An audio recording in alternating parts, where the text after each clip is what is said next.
Good afternoon. It's Monday, August 3rd, 2026, and we're at Carmel-by-the-Sea City Hall. I'd like to call this special meeting of the Carmel-by-the-Sea City Council to order at 3 p.m. City Clerk, would you please call the roll? Sure. Councilmember Byrne? Here. Councilmember Buder? Here. Mayor Pro Tem Delves? Here. Councilmember Dramov? Here. Mayor Byrne? Here. All are present. Thank you. Before we begin, a reminder to the public that this is a hybrid meeting. You may attend in person via Zoom or watch the live stream on the city's YouTube page now or anytime in the future. Nova, would you read the public comment guidelines for special meetings, please? During special city council meetings, public comments are permitted on items listed on the agenda. After each item on the agenda is introduced, the mayor will invite public comment on that item. Each speaker has 3 minutes to speak unless otherwise adjusted by the mayor. While stating your name is optional, it helps to identify speakers in the meeting minutes. Remote or in-person participants who do not comply with the requirements of the Brown Act will be muted. Thank you. First item tonight is a consent agenda. Items on the consent agenda are routine in nature and do not typically require discussion or independent action. Members of the council or the public may ask that any items be considered individually for council discussion and/or public comment. Unless that is done, one motion may be used to adopt all recommended actions. Nova, you gonna put them up there? Are they up there? Yep. Okay, so I'm gonna just read through them quickly in case somebody doesn't have, hasn't been prepared to pull one. July 6th, 2026 special meeting minutes and July 7th, 2026 regular meeting minutes. Number 2, June 2026 monthly reports, which consist, if you haven't ever looked at it, of a lot of interesting data, and I always encourage people to go look at it. Number 3 is 2026 June check register summary. Number 4, adoption of resolution 2026-056, authorizing execution of the Monterey Bay Area Regional Climate Project Working Group, that's a mouthful, RCPWG, Memorandum of Understanding. Number 5, Resolution 2026-057, authorizing the serving of alcohol on public property for the, I don't know how to say it, Tutti, Tavola lunch on Sunday, October 11th, 2026. Number 6, Resolution 2026-058, appointing 1 member to the Building Code Board of Appeals and 1 member to the Community Activities Commission. Do any council members wish to pull any of these items for comment or discussion? Yes, Mayor, number 5. Same. Which one? Number 5? 5. Okay. Anyone else? I'd like to pull item 2 just for a quick comment. And I move to approve the consent agenda other than items 2 and 5. all right, so 1, 3, 4, and 6. Second. Roll call, please. Councilmember Byrne? Yes. Councilmember Buder? Yes. Mayor Pro Tem Delves? Yes. Councilmember Dramov? Yes. Mayor Byrne? Yes. Motion carries. Yeah, let me start with number 2 so that we can move on to the more detailed item number 5, which I'm sure is going to have some discussion. Item 2, I'm pulling the report, ambulance report. I like to talk about success stories whenever we can. And you all probably know that we made some changes with our ambulance service.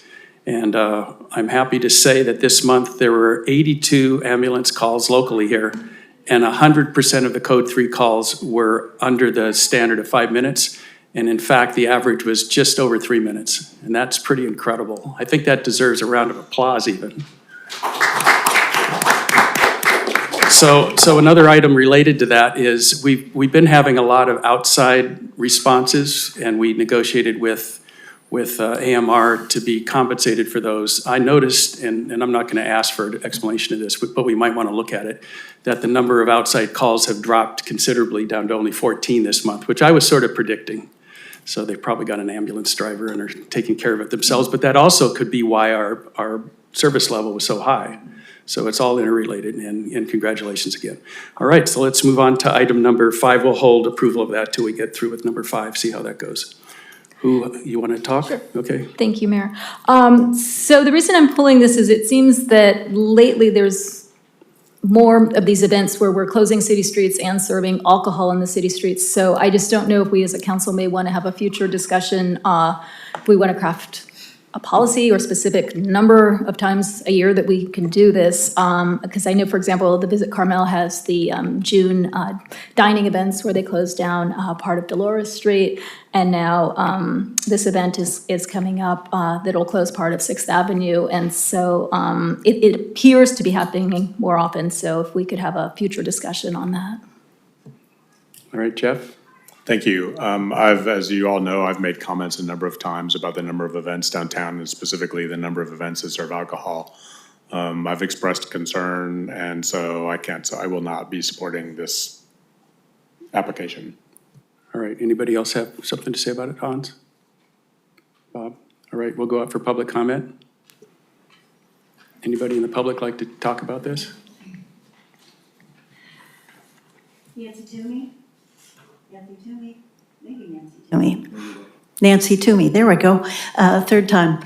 I did send in a letter on this item as well as the nomination for the Activities Commission, which again, I am not questioning the decision you make here this evening, but did just want to call out that there is a need to kind of look at the quantity of events, the length of the events, the format of the events.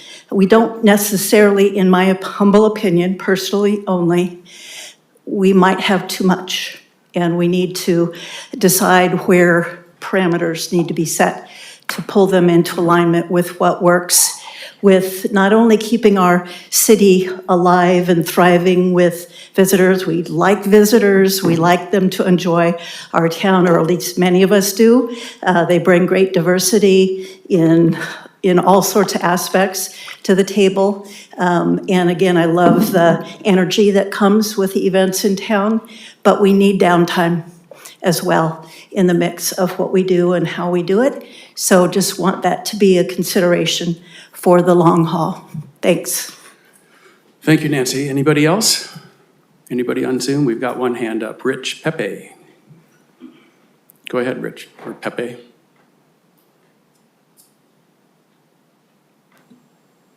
Rich, you can unmute yourself. Hello, everybody. We can hear Rich you. Pepe here. Good. I'm a board member of the Carmel Mission Foundation since about 2012.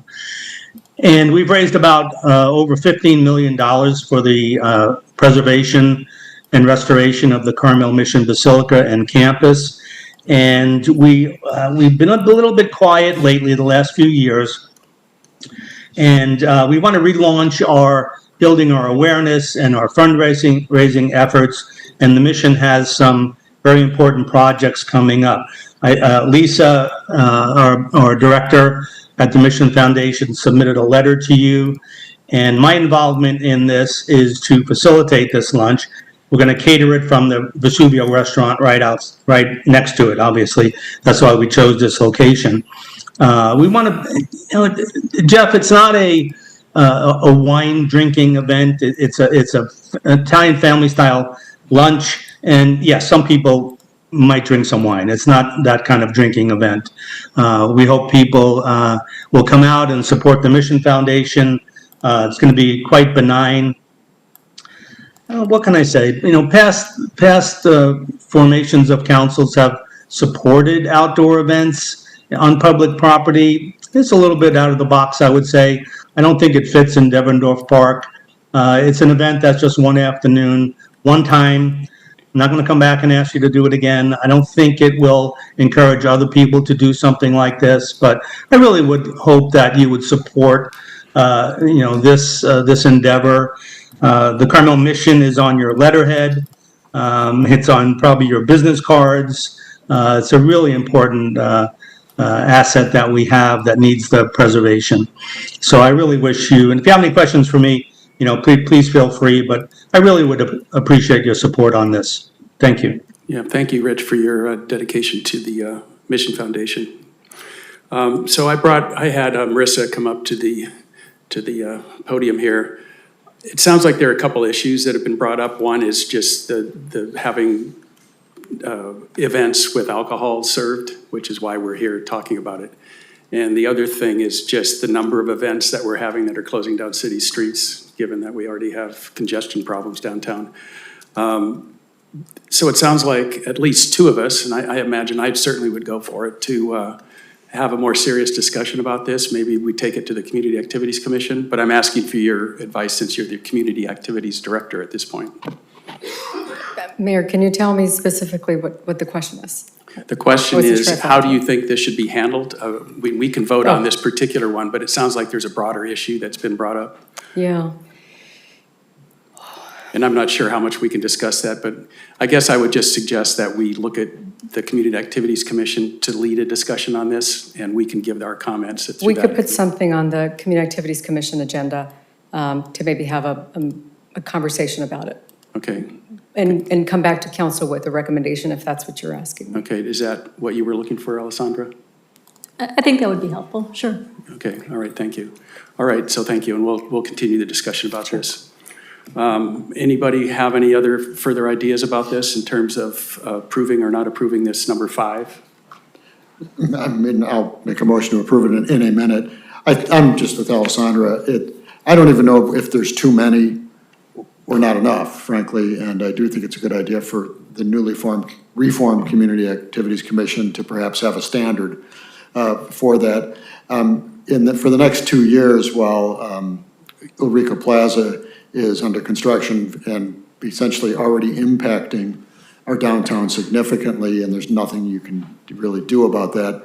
I think we should be a little bit more careful about closing streets, especially on that side of Ocean, because Dolores in particular is down to one lane, and it's shut today. So we should just be careful. I would move to approve consent agenda items 2 and 5. All right, any other discussion? Second. Yeah, I would actually prefer, I mean, I've stated that I'm not going to be voting for item number 5, and I'll make sort of a side comment that I don't appreciate being told by members of the public that my feelings are somehow wrong or my understanding is somehow wrong. I'll say, as I sit here at sort of the end of my tenure, that's one of the least favorite parts of this job. But I would really appreciate that we could separate items number 2 and 5 so that I would have the opportunity to vote yes on number 2. I withdraw my motion. I'll make a new motion to approve item number 2 on the consent agenda. Second. Roll call, please. Item number 2. Councilmember Byrne? Yes. Councilmember Booter? Yes. Mayor Pro Tem Delves? Yes. Councilmember Dramov? Yes. Mayor Byrne? Yes. Motion carries. I'll move to approve item number 5 on the consent agenda.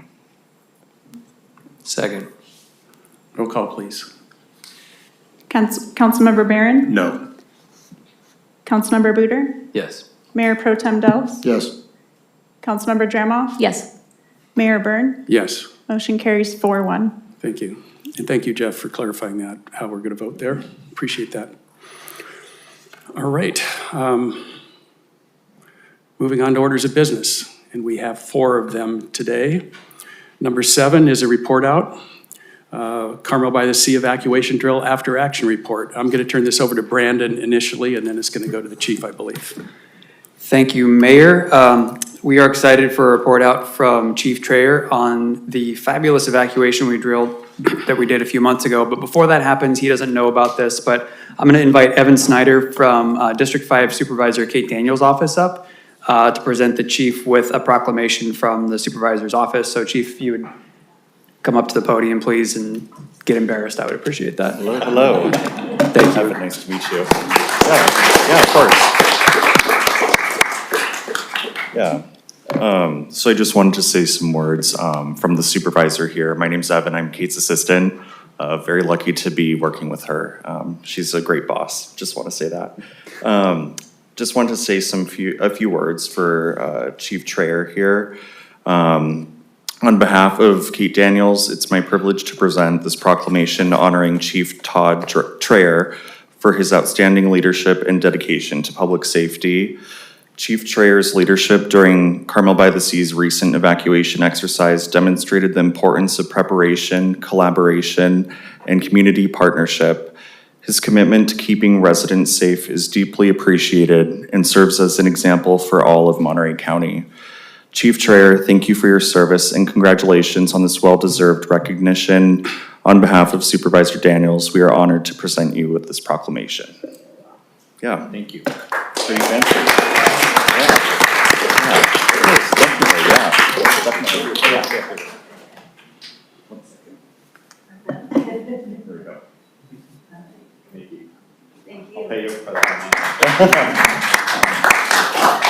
Thank you, Evan.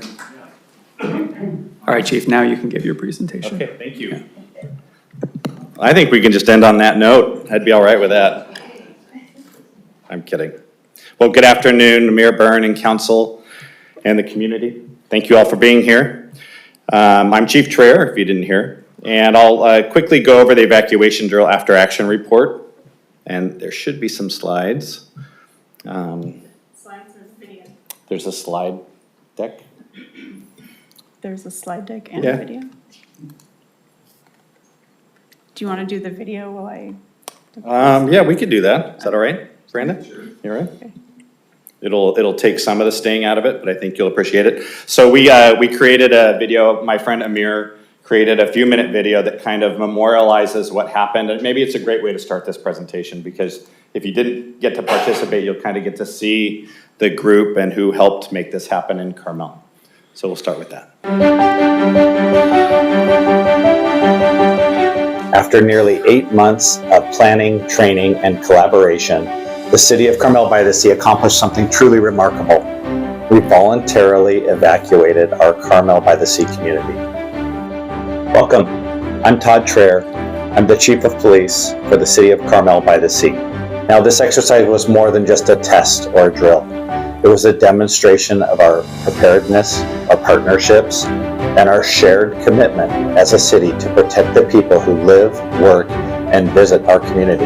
We created a video, and what you're going to see in that video represents the dedication of our staff, volunteers, our partner agencies, and residents who came together to ensure that should a real emergency occur in Carmel-by-the-Sea, we will be ready. Now, I know preparedness isn't built in a day. It's built through planning, through practice, and true community connections. So on May 30th, Carmel-by-the-Sea proved that we can come together and meet those type of challenges, and I look forward to continuing our preparedness conversations and meetings in the future. Thank you, and I hope you enjoy the video.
I'm really glad we did it. Did you remember to bring your emergency We back? did not, as a matter of fact. Well, no, but now you know that. for next time. That's why it's good we did this, because we realized, oh, we gotta think better, think faster. We're really excited that you did this. Well, we're really glad that you came. Appreciate the effort, Mom.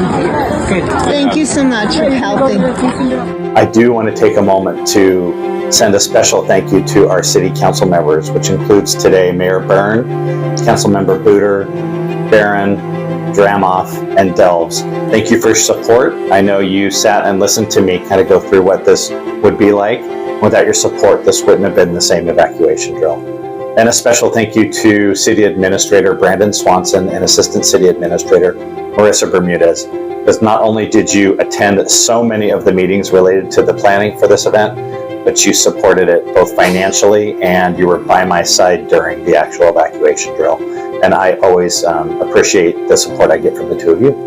Thank you.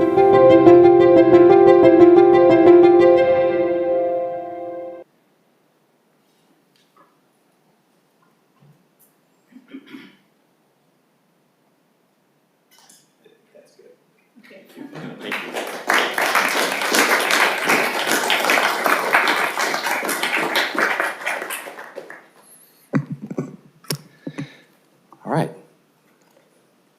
Well, thanks for sitting through that. That's pretty good for a cop making a video, you know?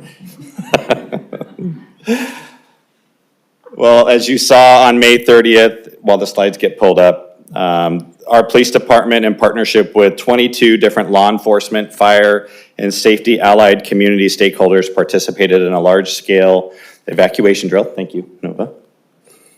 Simulating a fast-moving wildfire. This drill tested our department's volunteers, our department, our technology, and our community's preparedness. Today I'm going to cover the event in brief and some lessons learned from the planning that went into this exercise. Ultimately, this is a report out from my end on our opportunity to hear your thoughts, suggestions, and anything the community has to add as well. Okay, why'd we do it? Well, before, I think we had a good relationship with collaborating agencies, and now I think they're great. We had built strong volunteerism, many of them are here today, but now it's strengthened. And we did not know if the community would show up and participate, and they did. So that was the first real key things that stood out to me as we went into this endeavor. At the same time as this community event, we had 3 major events in town: a dance recital at the Sunset Center, a sleepover at River School, and a surf event, the surf and sand event at the beach. So there were quite a few people in town at that time. But we also learned that our technology that had been recently moved from the Emergency Operations Center to Vista Lobos had not been tested prior to this event. So it was a powerful way to learn the pros and cons of that. And we also learned that we are okay at guiding and directing under a unified command. And that is something that a lot of cities don't get to practice until it's a big day. So this is the right way to do it. We did find some real ways to make our response during the emergency stronger. And I will tell you that Chief Moore and Division Chief Cooper were both at the Emergency Operations Center during this exercise, and we have learned a lot from each other during that day. Who showed up? For participants, the community made it happen. It was a beautiful Saturday morning, but they gave us the grace to guide, direct, and make decisions that I think left Carmel stronger. Our volunteers and allied agencies were there very early, as you saw at Vista Lobos, to make this happen. Some people showed up at 5:30, which I don't know why, but that's okay. They were excited for the volunteers. Our VIPs came early and set up the signs and directed traffic at the collection point for vehicles, and our CERT volunteers, many of them are here. They came from Carmel, Monterey, Big Sur, and I'm probably Pacific Grove. I don't have that, but I know they showed up too. And thank you for your volunteerism that day. I will tell you that the fire department was there, and again, giving me real insight about what would happen play by play per minute from their perspective, and it was very helpful for me and my team. Our city administrator and assistant city administrator were there. They got to see the technologies that we adopted from that day and borrowed from outside agencies in order to make this work. It gave us situational awareness. The numbers at a glance. Of course, we saw genuine, caring, and enthusiastic responses from those who volunteered, as well as our allied agencies. I did forget to get enough coffee, and I will own that mistake, probably for the rest of my career. But I know I learned from my mistakes. In the control egress, we saw that it took about 8 minutes in a controlled convoy to leave our city and go to the safe zone, which might sound like a lot, but that shows you what it looks like under complete controlled conditions. If you were to add fear, flames, smoke, and little control, you would see how important this muscle memory comes to making good practice for a big day that could happen in town. This simulation gave us the optimal environment and trained us to be better in case the scenario goes a different direction. It took 1 hour and 15 minutes to complete the whole evacuation drill, and I think the benefits from that are going to benefit our town for years to come. I consider it a success. We contacted 7,308 people through the reverse 911 system. Those are through alerts 1 through 3. Almost 900 of those were message failures, which are important because it allowed us to look and see why some were undelivered, meaning they were replicated. Somebody put their number in more than once, it wouldn't send it twice. And then secondly, there are other redundant factors and landline limitations. People put their landline phone number in the system and it won't call the same way that it would with the text messaging that it's supposed to be used. We identified, I don't have the number in front of me, but I believe it was 18 different individuals that had their phone numbers wrong, and we were able to contact each one of them and correct those numbers, and everyone cooperated with that. 112 people opted in when the first message came out. A bunch of people, even some of my team, didn't opt in, which would have given us a higher number, but they were participating in the drill, so they didn't opt in. They have that option. It's okay. This is a great benchmark for our community. You take the number of people who are currently registered, and it ensured that our community is adding more and more people to the alert system, which I will get into in a minute. Every single person that works at Carmel Police Department worked that day, and I appreciate them. I haven't said that enough to them, but I know that the feedback has been very positive from our community and from our surrounding agencies and cities. Okay, what we learned. We learned that we adapted well with the use of a drone. We had 2 drones. We had one from CAL FIRE and one from Monterey Police Department, and they gave us that situational awareness, which you may have seen in some of the pictures, but you could see that we were able to see where the traffic was, and when things were starting to break down, we could address things on the fly and make it happen. I promise you, in the future, I will respectfully be asking for funding for our first drone program. We have already started on working on the regulations, and we're gonna work with you in the community to make sure everyone understands where the data goes and how protective it is. And only the videos will be used for cases that involve crime, not just flying over the training missions and things like that. We also learned that our emergency operations center, dispatch center, needed to be built up more. It did work for the nuts and bolts answering 911 type calls, but there were some gaps that we are still continuing to work through with our IT department. Finally, a couple things. Communications with our CHP didn't work well. We used a text stream backup, and that's how we were able to communicate with our CHP partners. And I found out when I spoke to Mill Valley that they had the same issue. And the only way around that is to give them a physical radio from our police department, which we don't have extra radios. We have just enough for the amount of officers that work there, so work here. So that is something that I will be looking for in the future, to get additional radios in case of a big emergency in our town. Okay, we're skipping the video unless you guys want to watch it again. But I will tell you that my goal is to ensure that our dispatch center is fully functional at the Emergency Operations Center. I'm gonna request from you radios and a drone at some point, hopefully next month, if we put that on the agenda. And then additional training, I think, is really the key point why I'm standing in front of you today, which is I need to ensure that the training goes out to council, goes out to all of our city staff, that we learn how to use these incident command systems in case of an emergency, and everybody in town gets to participate, all the employees get to participate in the safety of our community.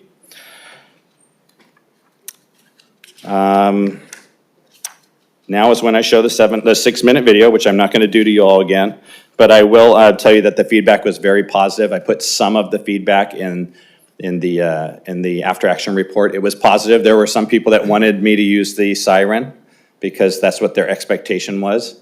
And some people thought that we would use what are called LRAD systems, which are long-range acoustic device systems that either sit on top of a vehicle or they're handheld. They're really big speakers and they focus sound for miles long. And I'm just not comfortable with that technology here, and I don't think we need to adopt that technology in Carmel today. So I didn't use it. Some cities use that, but we're not there yet.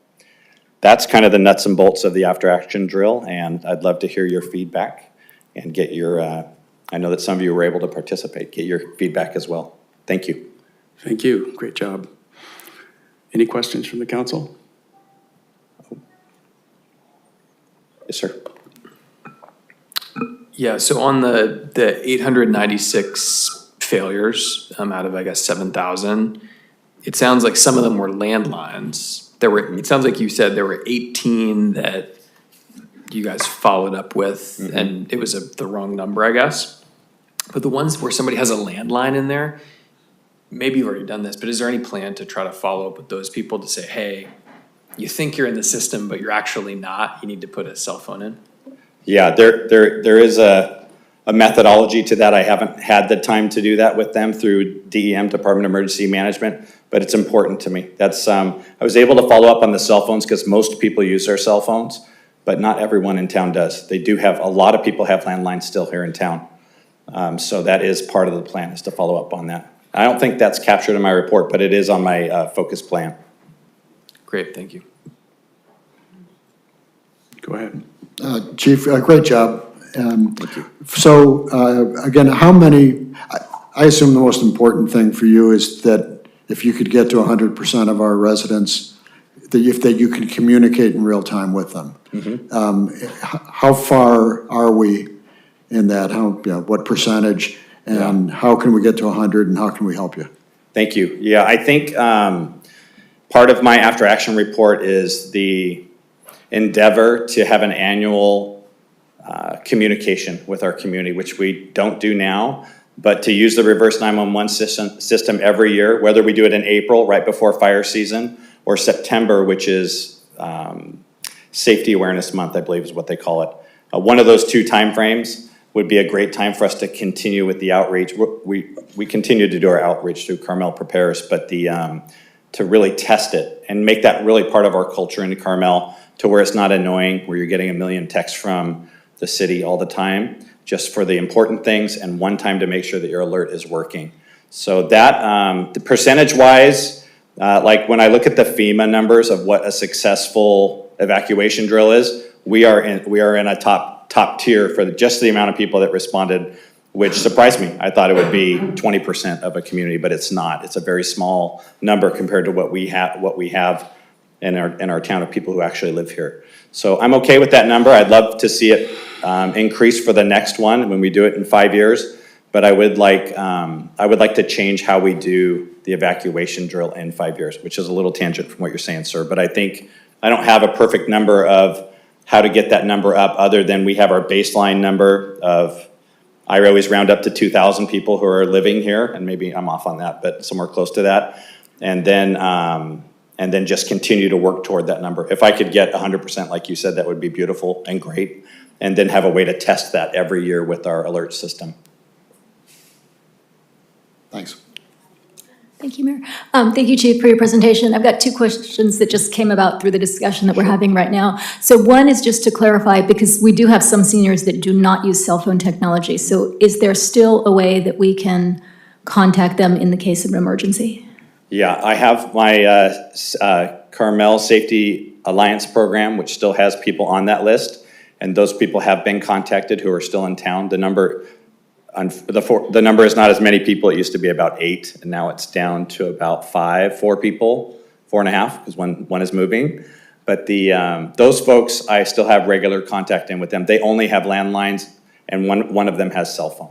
So Okay. It is a cell phone. The landlines are still relevant. They're still a relevant way to contact people. We have to do it by, literally the police department has to call them though. Okay, thank you. And then my second question that I just thought of is, what about second homeowners? Have you also made outreach to them to have their cell phones in, just in case they are here that week or weekend or whenever something might happen? Yeah, I haven't. And if it were a real emergency, like this was actually happening, there would be a secondary contact, which would be through like a GPS location. That one is a little sloppier, and we didn't use that at the request of the Department of Emergency Management. But that would likely contact every cell phone in the geofence area, and that we would only use under a real emergency situation. So a secondary owner coming to town, if they have a cell phone, would be contacted. And that would also involve the police.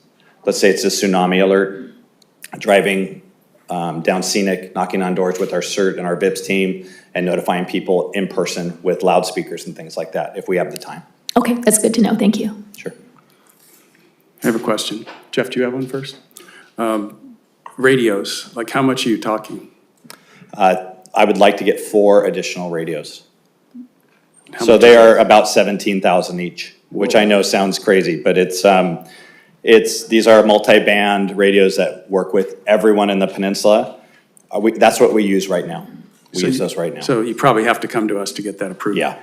So, and also the drone, do you plan on buying a drone, or do you have to do more research before you do that? Yeah, I think we're gonna buy a drone, but that's what I'm gonna come to you with the why. Like we have 5 different options, but the one that I think is effective for the community and what we're gonna be using a drone for, it's cheaper just to purchase it and pay a couple $1,000s a month or a couple $1,000s a year for the technology. It shows the street names and things like that. And the chief and I have talked a lot about the drone program because we learned lessons from the flock camera issue. And so nothing's going to be purchased. I know he said it, but it's worth saying again, nothing's going to be purchased. No programs are going to be set up until we come and have a conversation with the council and the community and talk about putting policies in place regarding like how drones would be used in the city. The radios might come first.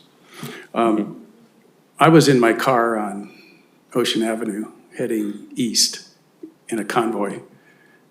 And I don't know what happened, but somehow everything got log jammed there, and Yes. a couple of us were like ready to get out of our cars and run to the ocean Yeah, if it was a real fire. yeah. So I'm sure that you learned something from that.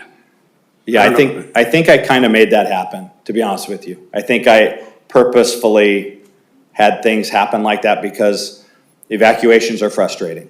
And they aren't always comfortable. Maybe I would have done it for a minute less if I knew you were in the line. But the reality is I saw it happening with the drone. I was able to see that happening, and we waited a little bit to see if it self-corrected through the team that was out there, and it didn't. And then we moved some people around and made like you said, the log jam start moving. All right, great job. Let's open it for public comment. I'm sure some people want to say something. If nothing else, a thanks.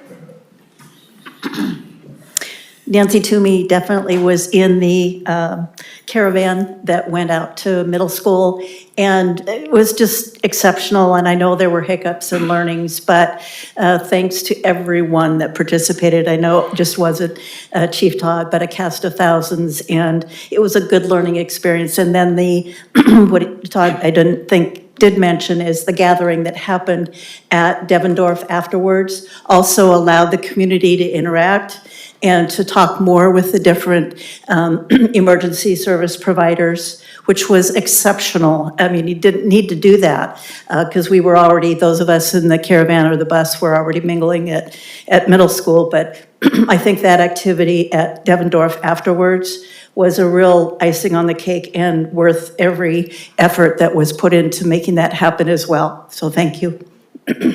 Thank you, Nancy. Anyone else? How many more people are going to speak, just so I have an idea? That's it.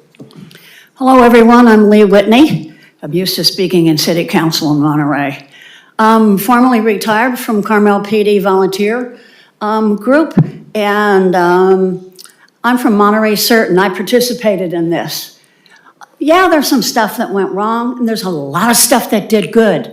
Sounds like communication is the first thing. You guys fork up some bucks. Guy needs some help here. And then you got to change the ordinance for getting the drone over the residential area. You need to celebrate as a city of what happened and what you did and what you accomplished and all the agencies that came together to make it happen, because that's what it is. It's teamwork. Pat yourself on the back that this is the first city to do this. I've only been in this area this time since '97. The president of my neighborhood and the HOA and the NCIP committee in Monterey. So I've run a lot of stuff, plus I'm a nonprofit president. You celebrate the good stuff. Things happen, but if things didn't happen, you wouldn't learn from it. So pat yourself on the back, and the next time something comes up, volunteer. Get out of your chair and volunteer. Everyone has value, and you can do something. Participate and help the next one, because I don't know about you guys, I parked in New Jersey and took the shuttle in. That tourists are out there like ants on a chocolate cake. And can you imagine, that's just my description, can you imagine a disaster and panic that'll occur out there with all those people? We have a drill. We know where to go. Now keep going forward. And get in there and volunteer yourself. You've got time coming up. You'd be a great leader and a great volunteer. Thank you. Wow. Well, you need to come every month to our meetings. Forget Monterey. That was a great talk. Thank you so much. And thank you for you volunteering. Yeah, Monterey's lucky to have you. I don't see any other hands up. I didn't see any other hands up here either. So we'll bring it back. Somebody just raised their hand. That was quick. It's Maria. Maria, go ahead. Good afternoon, everybody. I could not in any way make a better statement than the priorly one done, but I just want to thank everyone who participated. I think in general what we learned was a lot. We all learned how unprepared many of us are, but what it did, it definitely pulled the community together, and I appreciate Chief Trey and everybody else who did the work, because we were at least all learning as we went along. So I would encourage actual different plan of action, which is, can we do this on a more ongoing basis instead of having it only once and maybe forget about it? Maybe we do it on a more repetitive basis so that we can all be aware of the possible risks that we may have, and we'll maybe be all prepared for when they come. So thank you, everybody, and thank you for the kind words earlier said, because there really is the community coming all together. Thank you. Thank you, Maria. Seeing no other hands, we'll bring it back to the council. I'd like to make one comment. For those of you who aren't prepared, and that's probably a lot of people still, Wanda Vollmer, I used her service, Peace of Mind Preparedness, and it really helped Margaret and me get prepared, and we're prepared. And once in a while, we go down there and check everything out. We have our food, we have our go bag, and we've got pet food, we've got the whole thing, and we wouldn't have done that without Wanda's help. So highly recommended if you want a sales pitch for Wanda. Anybody else have a comment before we wrap this up? I do. Go ahead. I would just like to thank again the chief and Wanda and Scott for all the efforts. I know it was a huge effort getting all these disparate organizations to play well in the same sandbox. And I certainly feel better about living here. And Jeff is recognized. Really appreciate all of your efforts. So thank you. Go ahead. Thank you, Mayor. Certainly want to thank our chief and the volunteer groups for amazing work and teamwork, as we just heard. My only area of concern is rushing a little bit into the drones, just because there's been so much public feedback and attention now with the flock cameras, that we really want to make sure that we are addressing people's concerns with civil liberties and privacy, and that we have a policy as to the specific parameters of when they will be used and what is off limits for their use. So that would be my only suggestion, and maybe we can get the community involved in that so that they're aware that this is coming, and it's not like, wait, what a minute, we have a drone kind of reaction. So thank you. Got some support there. Hans, any wrap up? Yeah, no, again, just to echo the other council members, I just wanted to thank everyone who made it a success. The police department, Sergeant Bruno played a leading role actually in a lot of the logistics. Our public works crews who actually created signs just for the event, the CERT teams, not just our CERT team, but again, CERT teams from all over the region, the 22 local agencies and partners that participated. I remember pitching you on this concept of a citywide evacuation drill in the bunker with the wildfire group, and I just saw like all the color drain from your face. And I think there was like a thought bubble. It would have had like bad words in it. But to your credit, 2 days later, you sent me and Chip an email, and we're like, I just saw something, a video clip of Mill Valley, and it was clear you were all in. And it's one thing to be all in, but then it's another to pretty much flawlessly execute this thing. There's so many different ways that we could have gotten egg on our face, and you being in your first year in the role. And that's, another reason I wanted to give some credit to Chip and subsequently Brandon, because similarly, there's a lot of downside doing something like this, closing Highway 1, and it was just executed really well. No panicked 911 calls. So thank you so much. I think it was really a testament to, what the city can do, and I think we should all be proud of what you accomplished. So thank you. Well said, Hans. Bob? My only participation in this thing, Sheree and I just sat in the back of the room at the command center. And, but that was fascinating because there were just so many different groups that were there. And it was working. And I think if not, that may be the single biggest, we have a lot of alphabet soup of entities on the peninsula and in the county that may or may not communicate well, and if you force them to communicate, it makes a big deal. Chief, the only thing I would suggest is I think we can help you get the word out about having more people sign up for communication. Might suggest maybe you just give each of us a stack of maybe even business-sized cards with a QR code or something that we can hand out. Some of my colleagues have to run for re-election in the coming months, and I know they'll be out there as much as usual. That's a big part of our job is just walking around and talking.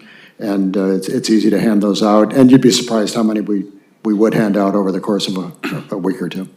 But thank you. Awesome. Really well done. Thank you, everyone. I think that the CRA could probably hand those out at the farmer's market.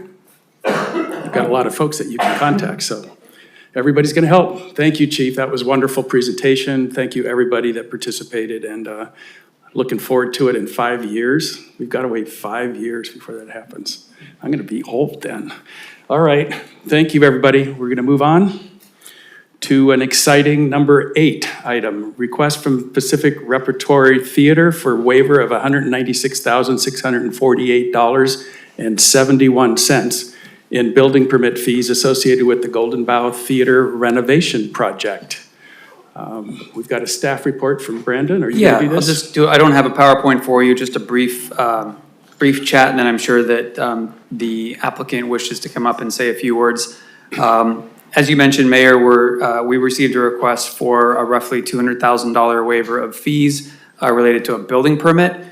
This building permit goes back all the way to 2018. It was 18-297, and there were subsequent building permits after that, leading up to the final permit in 2020, I believe it was. So eventually there was 4 building permits that were all consolidated into one. The entirety of the process lasted about 6 years. There were 7 planning applications, which created various modifications to the originally approved project. 4 separate building permits, as I mentioned, which are all consolidated, and 3 building permit revisions. So those are revisions to the actual set of building plans that were changed. This project has received some waivers in the past from the council. There was a $1,000 waiver in planning permit fees, and then there was a $13,000 waiver in building permit fees as well over time.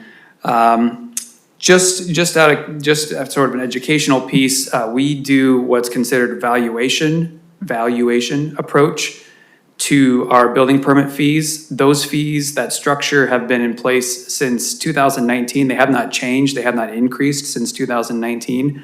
The way that the building permit review fees are calculated is based on a percentage of the value of a project. And that was attached to the staff report as a table.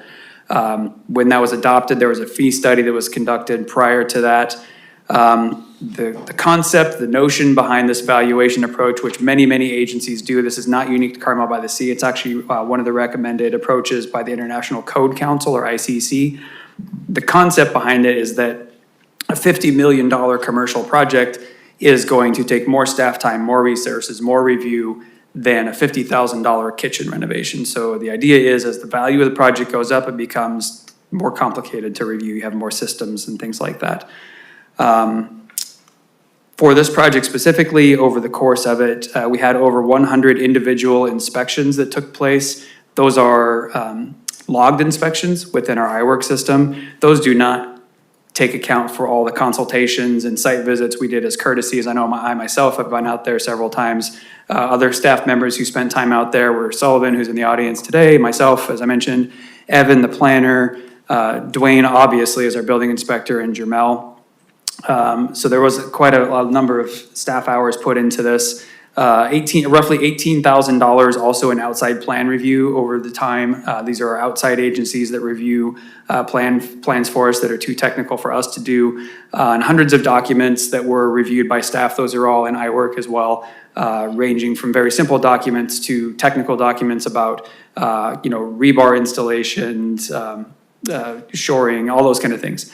I just want to recognize also that this is a large sum.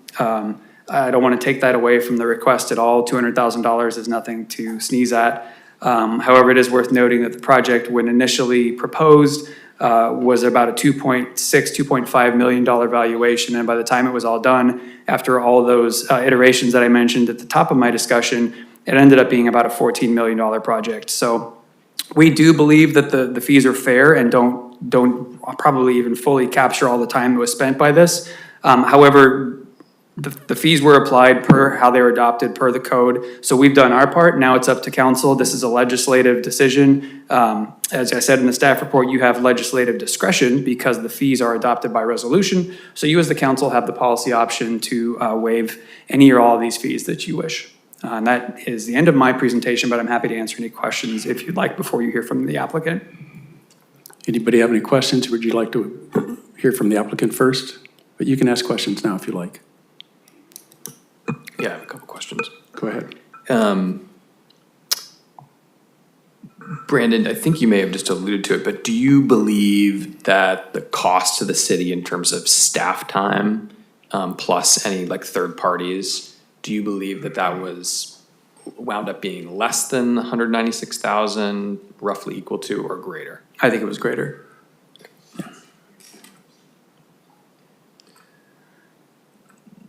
And then another question was, is this 196,000,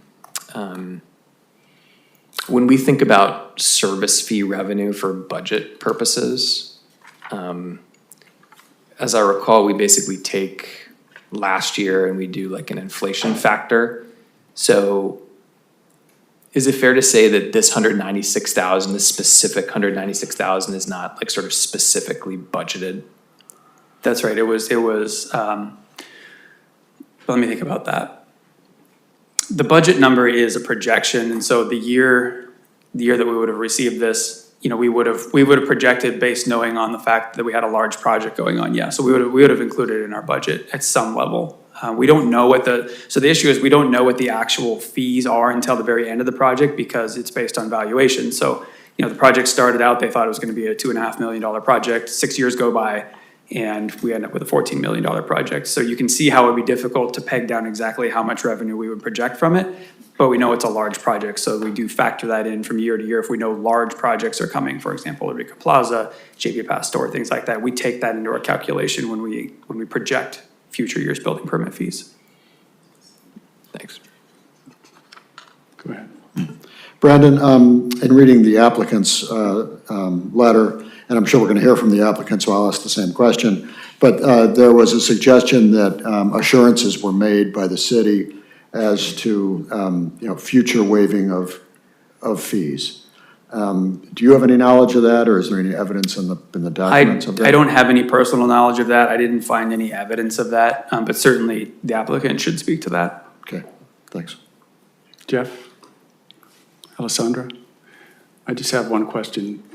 Brandon, you mentioned an $18,000 plan review fee, or plan review fees. Yeah.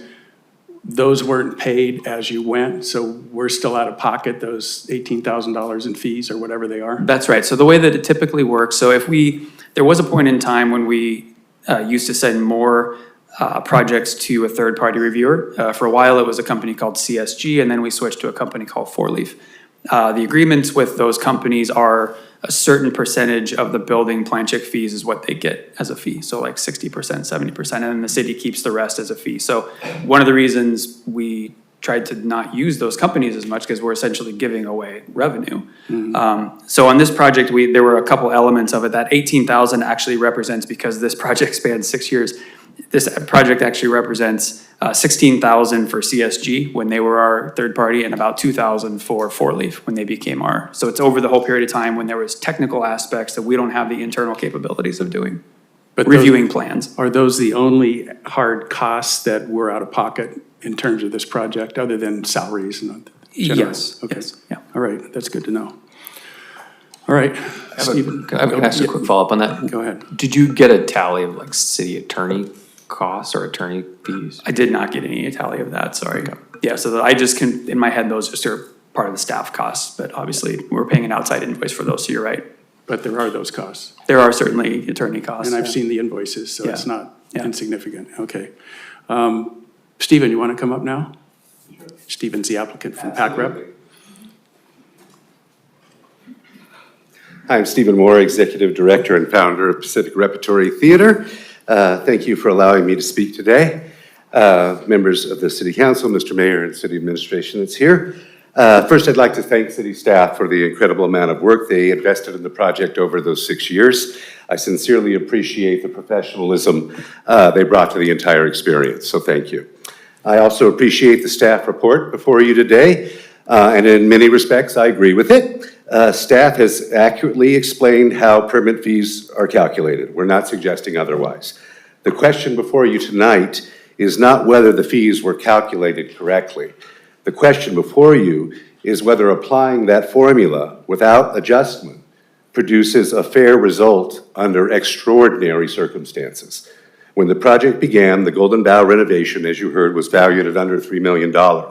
By the time it was completed, the valuation had grown fourfold. But we didn't build a larger playhouse. We didn't add another auditorium. We didn't add another wing. In every meaningful respect, the playhouse approved in our initial application is the playhouse we built today. The staff report notes that the project involved numerous permit applications and revisions. I don't disagree at all. In fact, the renovation was approved by staff as a multi-permit project with deferred submittals. And a renovation of this size would naturally involve revisions as the construction progressed. But those procedural steps did not fundamentally change the project. What changed wasn't the renovation. What changed was the world. There was a worldwide pandemic, then 5 years of unprecedented inflation, which dramatically increased the cost of labor, materials, insurance, fuel, equipment, virtually every aspect of project construction. The project didn't become 4 times more complicated or larger. It simply became 4 times more expensive. Staff has explained that the permit fees are based on a construction valuation chart. We understand this. But your decision today is not about a mathematical formula. It's about whether or not that formula should be applied without exception when massive inflation, not expansion, resulted in a massive cost. The staff report notes that the city incurred $14,700 in outside consultant costs, but that PAC-REP has already paid more than $50,000 in permit and planning fees and toward those outside costs. So we're not asking the city to subsidize the project. We're simply asking the council to exercise the discretion that it has exercised before. and grant a full waiver of these remaining inflation-driven permit fees. I'd like to finish by sharing a brief story because I think it says a great deal about the relationship between PACREP and the city of Carmel throughout this project. During pre-construction, as we were waiting for permits, I was invited to City Hall for a meeting with the planning department. I assumed the meeting would be about the project, more questions. Instead, the planner explained that the purpose of the meeting was to apologize. They acknowledged that our permit processing had taken much longer than anyone had anticipated because of a backlog of projects, staffing shortages within the department, not because of anything PACREP had done. And then they said, and this is a quote, "You're taking this remarkably well."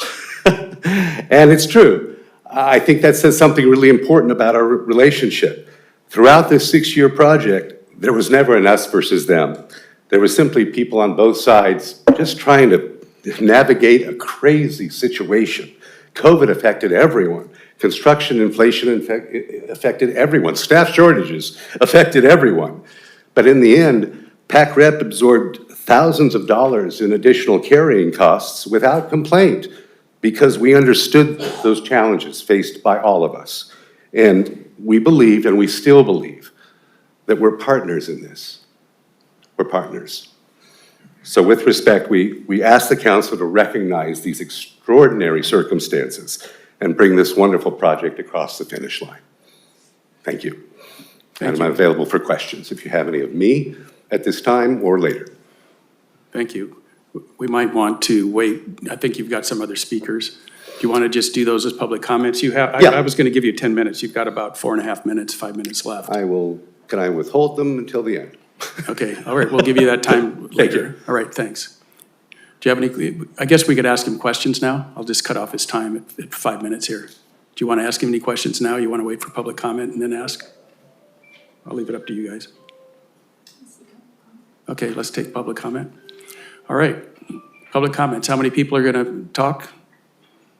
All right, got a handful. Go ahead. Who wants to go first? Carol and Bubbles. Good afternoon, Mayor, Council, staff. My name is Carol Hall. This is Bubbles. Carmel is blessed to have 3 historic performing arts venues, the Sunset Center, the Forest Theater, and the historic Golden Bough Playhouse. 2 are owned by the city. The 3rd is owned and operated by a nonprofit organization, us, that has served this community for more than 40 years. I personally have volunteered for 28 of those 40 years, hard to believe, at PACREP. The Golden Bough Playhouse is the only performing arts venue that faces city fees driven almost entirely by unprecedented construction inflation. For decades, PACREP has accepted the responsibility of preserving and operating one of Carmel's most treasured historic landmarks on behalf of the community. We have maintained the building, we have restored the building, we have expanded arts education, we have welcomed hundreds of thousands of patrons through its doors, and we've done so without asking the taxpayers of Carmel to fund that work. In many ways, PACREP has served as a steward of one of the city's most important cultural assets, an asset that does not cost the city, but the opposite. It brings in regular, ongoing revenue to the city. That stewardship benefits everyone. It brings visitors to Carmel, maybe too many. It supports our hotels, restaurants, and local businesses. It provides arts education for thousands of children. It creates opportunities for local artists, and it enriches the quality of life that makes Carmel such a remarkable place to live and visit.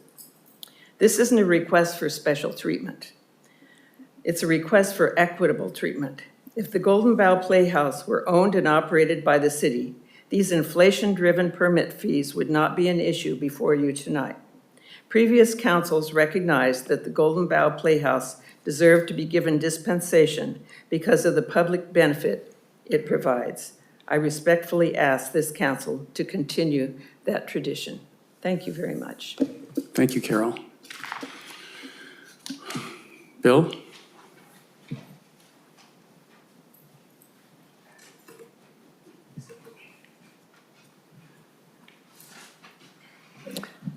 Mayor Byrne and members of the council. My name is Bill Doolittle.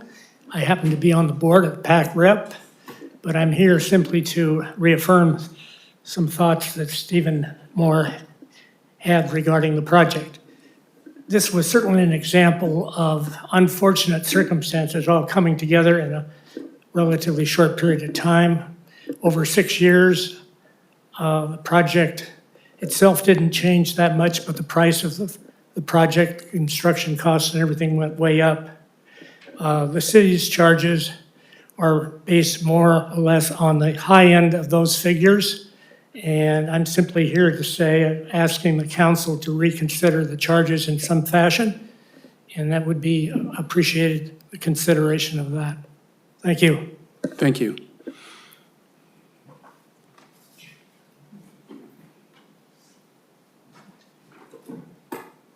Sorry for the dark glasses, but I can't see if I don't have my glasses on. Hi, Judy Profeta, Council, Mayor. I basically just kind of want to reaffirm what Carol said about just trying to see if we can ask for an equitable consideration as the other buildings that are historical buildings that provide so much for our city, that we are just treated the same. I'm not a very good speaker. I get very choked up, sorry. But PAC Rep has done so much for this community and on their own, without asking for any help from the city or the members of the community. And all we were asking is, just want to reiterate what Carol said, is just give us the same consideration that, you know, the Sunset Center has and the Forest Theater. You know, we do all this on our own. And the previous council felt that we didn't need to pay all these extra fees, and we just would like to have that same consideration that the previous council gave them. Do you have any questions? Sorry. No questions yet. No questions now. Okay. Thank you, Judy. Anyway, thank you very much. We really would appreciate your taking that into consideration. Thank you very much. Thank you. Lee? We've got one hand up, Jeffrey Jackson, I think after you. Is there somebody else on the phone? No, it's your turn. It's your turn now. Well, I was gonna, There's one person, Jeffrey Jackson, who's got his hand up. I don't know who he is, but okay, he's on our board. yeah, so And he'll speak after you. I was gonna conclude. Okay, well, would you like him to go first? That would be wonderful All right. if you Why don't could you have a seat and we'll have allow Jeffrey. that to happen. Absolutely can do that. Thank you. Appreciate that. Jeffrey Jackson on Zoom. Go ahead. Thank you. Good afternoon, Mayor and members of the council. I'm Jeffrey Jackson. I'm a PAC Rep board member also, and a member of this community. I want to thank you for your consideration today, and I apologize in advance for re-emphasizing many of the points the other speakers have already brought up. But what I would like to speak to is one principle that I may believe is important to your decision today, and that's precedent. This request is not asking the council to create a new policy. It's asking you to follow precedents that previous city councils have already established. When PAC Rep completed phase 1 of the restoration of the historic Golden Bough Playhouse, the city waived 100% of the building permit fees. Later, the city established a fee waiver program to encourage investment in projects that benefited the community. And for this very PAC Rep project, the council approved a partial fee waiver recognizing the historic significance and public value of the Golden Bough Theater. Those actions tell us something important.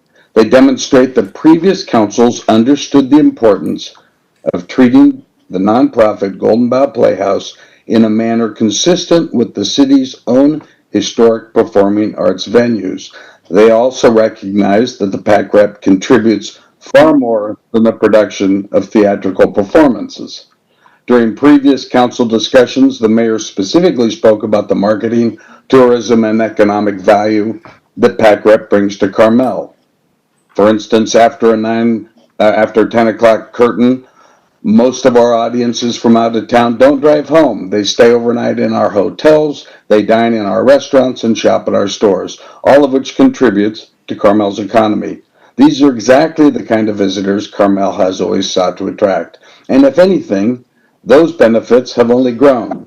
Today's presence, one of those moments when not only fairness, but precedent is important and matters. No one anticipated the global pandemic. No one anticipated 5 years of historic inflation. No one anticipated construction delays and soaring costs, which increased fourfold during our project. And I emphasize, without changing the project itself. Previous councils exercised their discretion, approving fee waiver programs, because they understood that fairness sometimes requires looking beyond a formula. This council has that same authority. You're not being asked to establish a new precedent, you're simply being asked to continue one. So I really thank you today for this opportunity. Thank you, Jeffrey. Lee wants to wrap this up, so if any of the rest of you, I know there's some other PAC-REP people probably on the call. If you want to speak, now's the time to speak, because we're going to close off the online speakers. Give you about 10 seconds. All right, Lee, come on up. Thank you, Mr. Mayor, and thank you, City Council, for allowing us to have this discussion this afternoon. I think, as most of you know, and was really discussed here by Brandon as well as Stephen, there was outstanding cooperation between the city and the PAC-REP organization and all of our contractors and the people that had to work with us. There was a lot of work that went into this project, as you all know, but we are extremely happy with the result.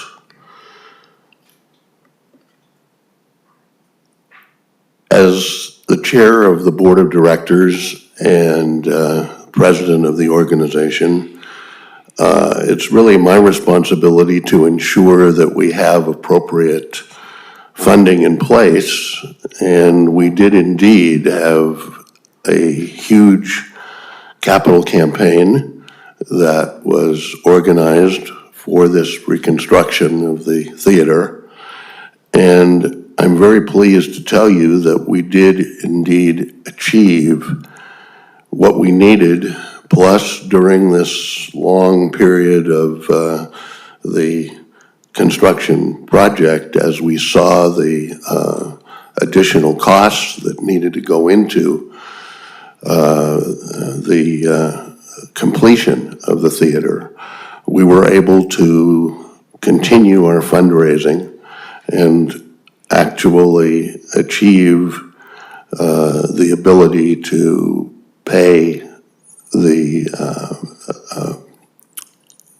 total amount that this turned into. Unfortunately, the $200,000 bill was a surprise to us. We, as we've talked about, had put in $50,000 for this phase of the project, as well as funding previously for the first phase of the project. And as Brandon pointed out, it went back to 2019. But the $200,000 that's being discussed this afternoon is really a different challenge for us. The capital campaign was over. The funds that we raised for construction have been paid as promised. The loans that we've taken out have been paid down, and we have pledges for the rest of the project to complete it as it exists today. But there is no fundraising campaign at the moment waiting to pay for these unexpected permit fees that we are discussing. And if these additional fees are imposed, they're going to come directly from future operating resources. Resources that fund our productions, resources for arts education, resources for scholarships, resources for facility maintenance, and we are going to have to dig deep in order to pay this additional set of fees. So as we've discussed, we have already paid over $50,000 in fees. We would like the council, and we hope that you will consider our request and have an opportunity to work with us and figure out a path forward. We've been waiting now for over a year to get our completed certificate of occupancy and continue to produce all of the major productions that we look forward to as an ongoing organization. Can you wrap up, Lee? Yes. Thank you. So as board president, it's my responsibility to ensure that every designated donor dollar serves what the donors had intended. And I respectfully ask you to help us keep those dollars focused on serving the community rather than paying the inflation-driven permit fees. Thank you all very much. Thank you. Okay, oh, Donna Jett raised her hand. Donna, can you make it quick? Donna, go ahead. Hi, can you hear me now? We can. Yes. Okay, I'm sorry I got online late. I've been a volunteer at PAC Rep for 30 years with grandchildren. I myself have been in a production, and I also attend the budget meetings. I know the city's budget is very tight. I would just ask that you consider any amount you think that might be realistic for you to reduce some of the fee, and that you offer them possibly a payment plan in the future. Thank you so very much. I know you're not a bank, but just ask us to see what you could do to help. Thank you. Thank you, Donna. All right, we're closing public comment, bringing it back for council deliberation. Anybody want to kick it off? Bob? Well, I still have my question, and Stephen, maybe you can come up and help with this. All of the speakers on behalf of the theater kind of referred to precedent, like historic precedent, of things that have been done by previous city councils. And nobody used the word assurances, but I read that in your letter. But I don't have any evidence of that coming from city staff. To any of those, could you elaborate on that? Sure. Yeah. Please. Yes, Councilman. In the 2018-2019, as Brandon mentioned, we started this in 2018 with the concepts meetings, et cetera. And in 2019, we were in the throes of trying to put together the application. That was the last year of the city waiver program that waived all building and planning fees for any commercial business that upgraded their building. I had a meeting with Chip Rearick at the time in late 2019, and I said, this program's ending. If you want, I can rush this in to make sure we're applicable under that program. And we kind of hummed and hawed and thought about it. And he said, no, I think given the council's past support, you don't need to worry about it. So I took that as an indication not to follow through with an application in December of 2019 and squeak in under that wire. Instead, it was well into 2020 that we ultimately filed, but it was a non-issue at that point. So that's the story. Okay, so and then what everyone is referring to is that program in 2018 and 2019, which was not just for the theater, it was for all commercial. All commercial, yes. Yeah. So I do remember that. Right, hotels, motels, et cetera. Yeah. And I specifically asked Chip if we should rush our application in at least to get a date on it, and was told not to worry. Thank you, Stephen, appreciate it. Thank you. Stay up here. I'm sure we're gonna have some. Stay other up here. ones. Yeah, Okay, I'll stay up here. I know I have one, but I'll let the Pavlov's other dog. councilors go first. Jeff? I don't have any questions for Stephen. Hans? So there were no other waivers ever given to PAC rep previously, separate from that program? Yes, in 2011-12, when we did our first phase renovation, which was another total 2,500, 2.5 million, all the waivers were waived by that council. That was the council under Mayor Sue McLeod, and she was the mayor who justified her vote by all the marketing and revenue and goodwill that the organization brought in. There were other council members on that city council that mentioned the fairness issue between Sunset, Forest, and Golden Bough. Do you remember what the vote was on that? It was unanimous. Okay.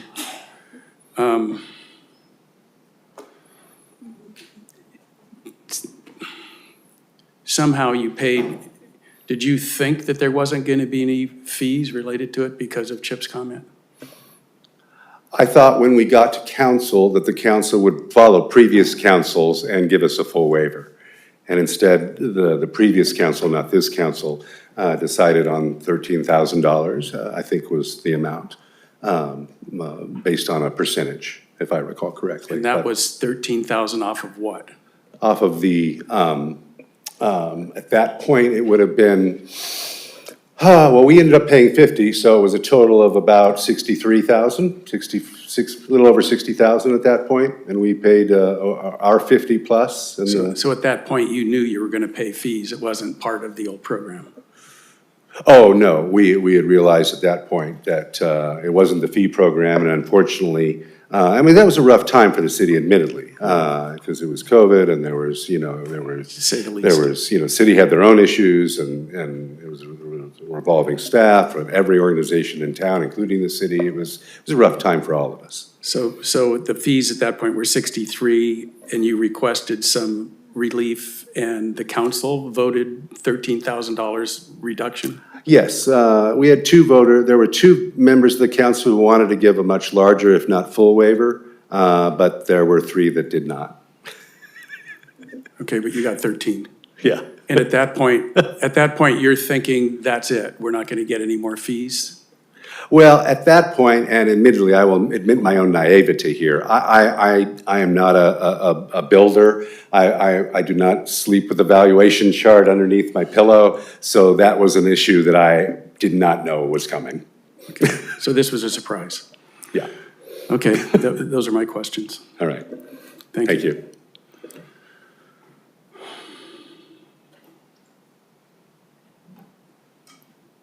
All right. Anybody want to start a discussion?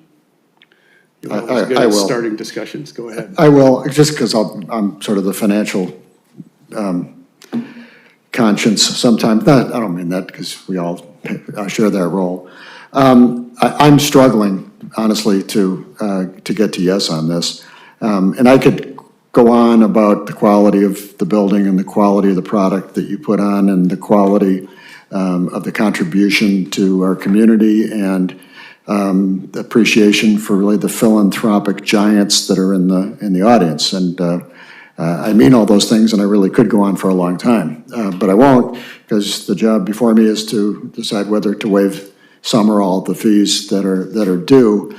And precedent and equity have been kind of consistently brought up. Those are the exact two things I came into this conversation to listen to and try to understand. And I'm concerned about establishing a precedent going forward of waiving fees because it's an important piece of the city's revenue to cover costs that are directly incurred for specific projects, whatever those projects are.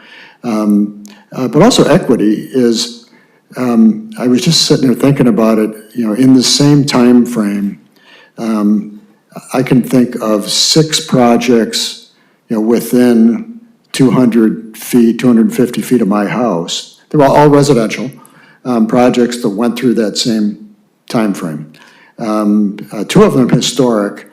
And, you know, I've gotten to know all those people over that period of time, and I think all of them had somewhat similar experiences. I don't know that they had 4X, you know, to spend what they thought they were going to. I know on my own projects in this town, I've underestimated initially what I thought it would cost, and have doubled just that, just by my own underestimating. And I think that was the case for a lot of these folks as well. But then it was just also all the things that you encountered through the pandemic, through the inflation that followed. And, you know, if I give you relief, why shouldn't they come back and also ask for relief?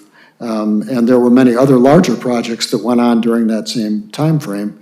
I think of the Stillwell Hotel and some of the other hotel projects that were going on, you know, which also can give an argument. They don't contribute to the arts, but they contribute quite a bit to transient occupancy tax. So I'll just be the kind of the hard-edged start on this and say I'm not in favor of the waiver. I'll listen to my colleagues who may be more compassionate about this and kind of go with the flow, but that's where I'll start. Jeff? Yeah, I don't, Stephen talked about the debate. When Stephen was talking about the debate in 2020 about this resolution, we have 2020-074. He looked at me, and I would hazard a guess that I was one of the three that argued in favor of the smaller amount, $13,000, without even having gone back to watch the tape. Bob's looking for a relief from his hard edge, and I'm not going to be that relief. I agree. You know, Bob talked about the thing that resonates with me is Bob talked about the precedent that we set with other permits, other house permits, other commercial permits, and I agree that you know, the city has sort of set out a way that we assess building fees in terms of the schedule. We do it based on cost. Some people have more costs, some people have less project costs, but this is how we assess. You know, this is the method that we have chosen to assess fees as a percentage of the project.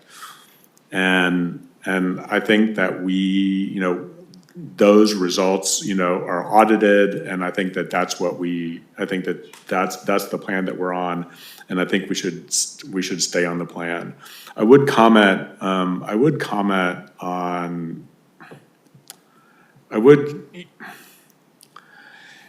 take a little bit of an issue with the $2.5 million to $14 million being driven to inflation, you know, being driven exclusively by inflation. I think, Bob, I think that's almost a 6x times, not a 4x times in terms of the cost.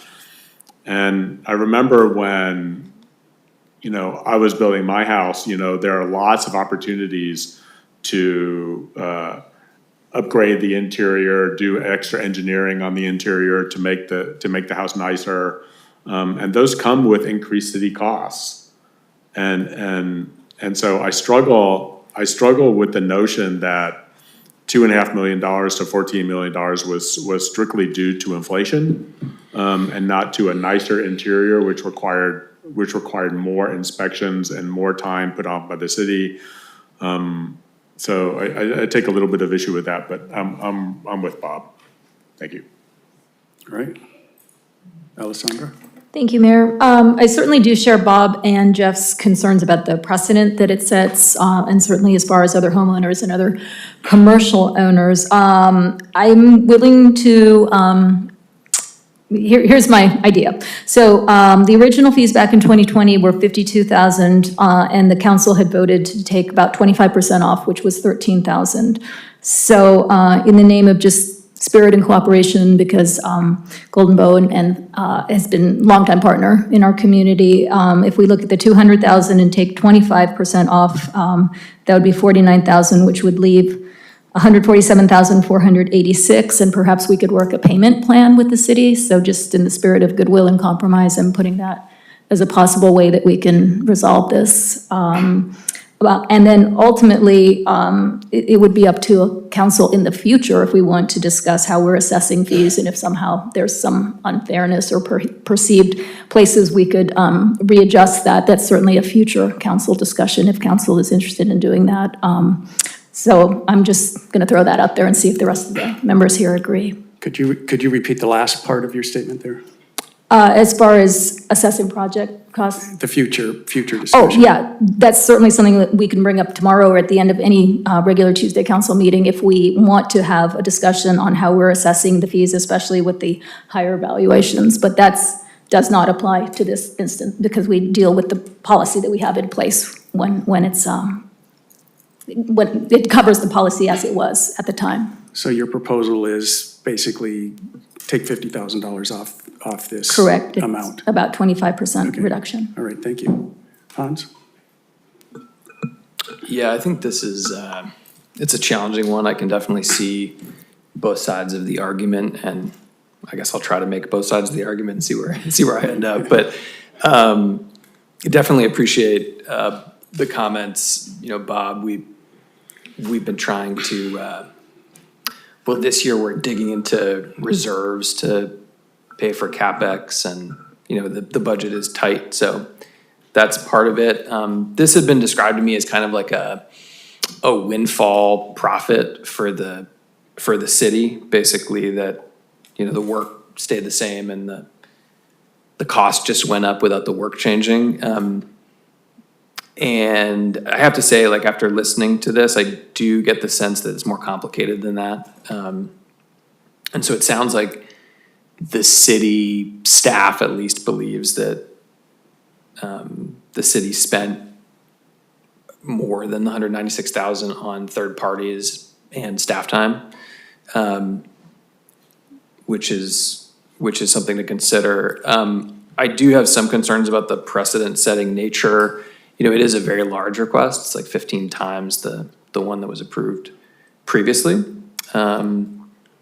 And, you know, one of the questions that kind of nags at me, we get into this when we talk about the, like the city council discretionary awards. And we often have this question about basically, do we want to be in the business of, you know, having the city adjudicating which nonprofits qualify for a public subsidy from the city?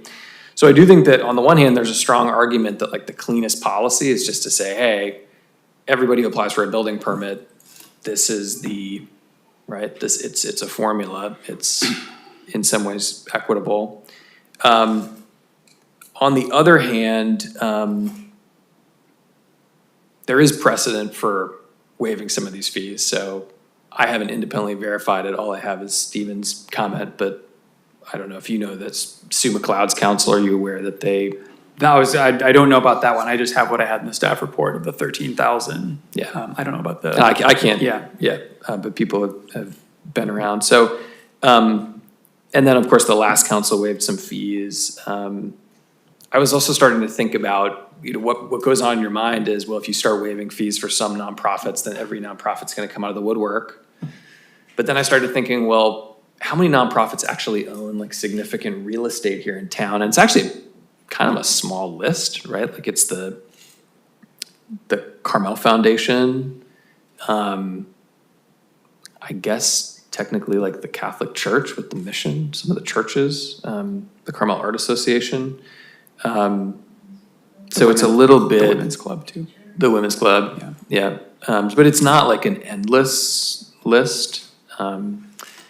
And then I was sort of thinking back to the housing element, and in the housing element, we're basically saying we're going to waive all the fees on, you know, projects that have like an affordable component, at least potentially on the inclusionary component. And we would even waive those fees to like a for-profit developer, right? And those are basically what we're saying is that's a public good, right? Affordable housing in our community is a public good. So then I started to think, well, the performing arts in our community is a public good. And there is some precedent going back even before the founding of the city, like Devendorf, my understanding is basically give us a free lease, and then eventually the land was given for the Forest Theater. This building that we're sitting in I think it was 1912, Devendorf gave this site to the Episcopal Church. And so there is, it is sort of there in the history. The other thing that I was thinking about was this notion that there are these 3 performing arts venues in town. Yes, the city owns the Sunset Center and it owns the Forest Theater. We don't own this building. But we do own the Forest Theater and they operate it for us. We give the Sunset Center, which is like a 501c3 nonprofit, owned by this, the building's owned by the city. It's a 501c3 nonprofit. We give them $750,000 a year. The Forest Theater, owned by the city, operated by a 501c3 nonprofit, and we don't give them anything. So again, I'm kind of like, I can see both sides of it. And I think maybe some kind of compromise, I think I'd be in favor of. Yeah, you just made me think of something about Forest Theater. And the city has put funding into that with the, I don't know what you call it, but the scaffolding, that when the transfer of the lease was taking place, the city did make an investment. But PAC-REP is probably gonna invest, I'm guessing, about $250,000 in new lighting, which I don't know who owns it. I don't know who owns all that stuff when it happens, but they are making significant investments in Forest Theater to make it a world-class situation. And it's gonna make it more difficult to raise that money when they do, if they have to pay this $200,000. But there's a lot of unknown things that happened here. I mean, first of all, that the Sue McLeod era council waived all the fees on a $2.5 million project. The comment from Chip, which doesn't hold a lot of weight with me, given the fact that PAC-REP ended up paying fees, so they knew they weren't getting a free ride on that. But if they had turned in the application in 2019, there might not have been any fees. I think the points you made about the housing element is good as well. What's the public benefit? And there's definitely public benefit here. The Golden Bough Theater goes back to the beginning of Carmel in terms of its original location on Ocean Avenue. And then it moved to its current location, burned down, had to be rebuilt. And they basically rebuilt it again. It would have been easier if there wasn't a building there probably. So I can see both sides of this too, Hans, and I think your analysis was pretty accurate. I really wish we could waive all of it. I have 2 council persons who have made a really good case against that. We've had an offer on the table for 25%. I think with the investments that PAC-REP's about to make in a city-owned property, and I think we give Sunset Center more than, we give them a grant, but we also are paying down a loan on the property. And then we also do other maintenance, like a fire pump breaking, that was $300-some-thousand, and we just have to pay it. So if you look at that, but this is not a city-owned property. I mean, I would feel like we haven't done justice to this if we don't give at least 50% back, really. If you look at all the factors that just got brought up. That's $100,000. So let's go around the table, the dais one more time and see what people think, given all that's come out. You want to start, Jeff? Have you changed your opinion? Go that way. Go this way. Hans? Do you remember I think it was in the packet, but do you remember the formulation that got to the 13,000? Yeah, can I answer? You mind if I answer your question? Sure. The 13,000, so if you look at the resolution, in the packet, it says approve waiving 50% of the building permit fees for evaluation for approximately $13,000. So when this came to us in 2020, it was presumed that the value of the fees would be $26,000. So the council thought, and since I'm listed here, the council surely thought that 50% of $26,000 was $13,000, and we settled on that number as a compromise.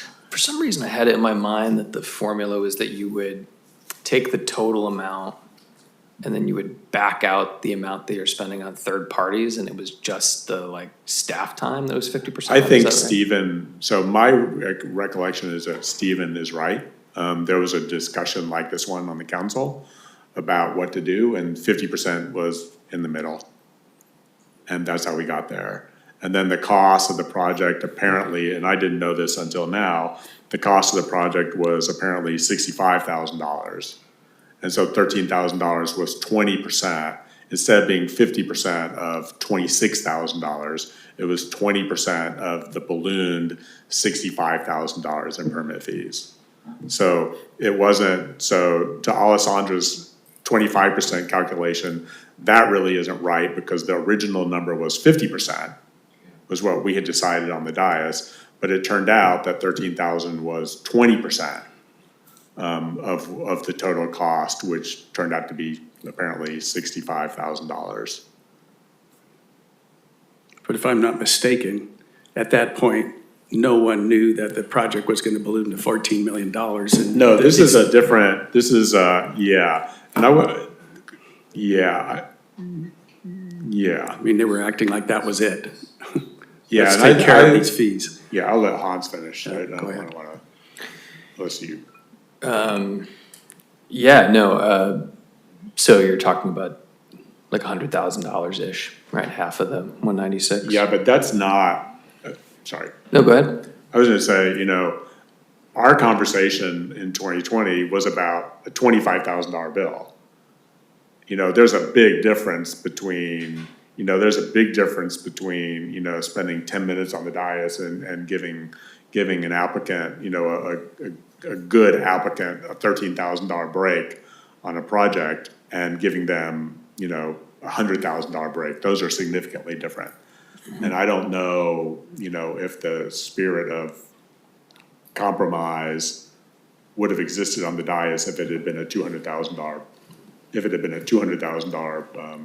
conversation and not a $25,000 conversation. And if I could just add one thing, I'm so sorry, but it could be the reason that's so much less in 2020. Remember, this had multiple iterations, so this was when the scope was smaller. This is the original project, yeah. Yeah, so, again, how much are we basically borrowing from, reserves this year in the budget? It's like 2-point-something million. About 2.5. Yeah. Now, granted, that money is money that, like, some of it's money that was supposed to be spent on capital projects in the past that wasn't spent, and we're just gonna spend it now. So I've always sort of a little bit disagreed with what's out there in the water in the public, that we're like massively going into reserves, but it's fair enough, you know, and so that definitely is in the back of my mind. When I think about the actual budget, I'm actually fairly confident that we're not sitting here being like, we're expecting this $196,000 to come in. I think we're just taking last year and then saying we'll put 2% on top of that. So I don't think it's like a budget buster in that sense, which is good. So yeah, I could go with, you know, I could potentially go with the 50. I think it's to me, the difference, like, I think Bob's point is right about, he's got neighbors that have, you know, there's 6 neighbors around him. They were all going through the inflationary period as well. I think that, in my mind, I think the difference is the fact that it's a public good. It's like the affordable housing. It's the performing arts in Carmel. It's sort of a pillar of the community. And so to me, that's kind of what I'm hanging my hat on, is why it's different than that. And so I could go up to 50 if there was appetite, but I could also be fine at 25. Alissandra? Let's just go around. I think I pretty much echo what Hans said. Could go up to 50. I'd rather that we do keep it at 25, but if it looks like the rest of the council would rather increase the amount, and it is, you know, looking at performing arts versus if it just had been a resident, as Hans mentioned. Bob? Yeah, I started by saying it's my job to create the hard edge so that others can soften it. Well, it's not exactly what I said, but that's kind of how this process works for me. What has come out in the subsequent conversation is that there is a precedent for some discount. And that precedent could be argued was 25%, or it could be argued it was 50%. And that's fine, but there is precedent for a discount. So I'm okay with that.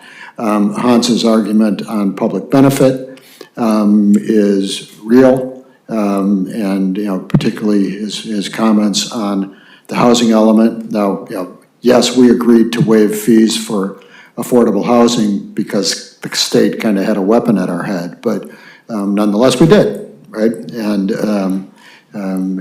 well, and that's just my opinion, probably not shared.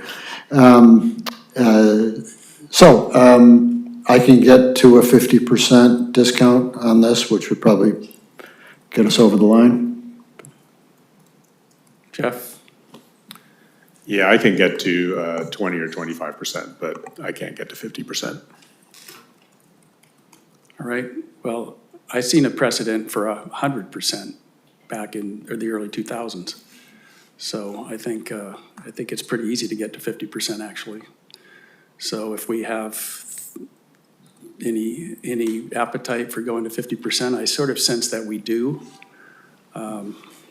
Somebody want to make a motion for that? So Mayor, I'm just going to jump in procedurally before our attorney does. Yes, oh, yeah. Just so you know, you're not adopting a resolution tonight. We don't have one in front of you. We brought the conversation for you. You will need to adopt this via resolution because fees are tied to resolutions. So we'll take away whatever direction you have tonight and we'll bring it back to you at the next meeting. So can we make a vote without Please the give us resolution? give us your direction, give us your findings, the reasons you're granting a waiver, all of that we can weave into the resolution, which we'll bring back at the next meeting. And you need us to do an official vote? Yes, please. Okay. Mayor, my recommendation would be you can do a motion, but the motion should be to bring back a resolution. Okay. So someone could make a motion, whatever it is you feel you want to include in the resolution, vote on that, and then it would be brought back to you in the form of a resolution. The reason for that is that the fees were set by a resolution. So if you're going to waive part of them, you need to do that by resolution. All right. Anybody want to make that resolution? Yeah, I'll do it. My motion, it's not a resolution, Motion. I move to waive $100,000 from this amount due, and instruct staff to come back with a resolution to that effect. I would also instruct, as part of this motion, staff to have a conversation with the applicant on any interest in a payment plan. That's it. Okay, that's a good motion. I'll second it. I'd like to speak to it. Go ahead. Thank you. I'm still troubled. I'm reading this text, approve waiving 50% of the building permit fees for evaluation of approximately $13,000. And I appreciate that I think it's good that we reach back for precedent and we look at what, the thinking that has gone through previous sort of threads of this process. But I can't stop thinking about the fact that when we passed this in 2020, the amount of the fee was $26,000. And for me, the conversation about waiving 50% of $26,000 is significantly different than the conversation about waiving 50% of $200,000, especially with respect when the $200,000 has already been incurred by the city. This is sort of this is a do what you want and ask forgiveness later sort of question. And I think that the context in which this is coming up matters. And I think that the validity of the precedent, both via the context in which this is coming up and the amount of the precedent matters. And I think that so what I'll say is, I think that we are going down a path that we should not be going down. All right. We have a motion, we have a second. Any other discussion? Roll call, please. Councilmember Byrne? No. Councilmember Booter? Yes. Mayor Pro Tem Delves? Yes. Councilmember Dramov? Yes. Mayor Byrne? Yes. Motion carries 4-1. All right, thank you, everybody, for that difficult discussion. Appreciate everybody's efforts to get to a decision. Mr. Mayor, before we start our next item, I was wondering, would you be willing to change the order and do the Mills Act first? Because I'm going to need to recuse myself on the last item. I would definitely be willing to do that. Thank you. The rest of the council okay with that? We're just going to reverse the last two items. Jeff? We're going to do Mills Act first and then the Verizon settlement last because Councilperson Dramov has to recuse herself from the last one. Yeah, we can take a 5-minute break. I would love to do that. We're gonna Take a bio break. We'll come back at 5 o'clock, please. Thank you, everybody.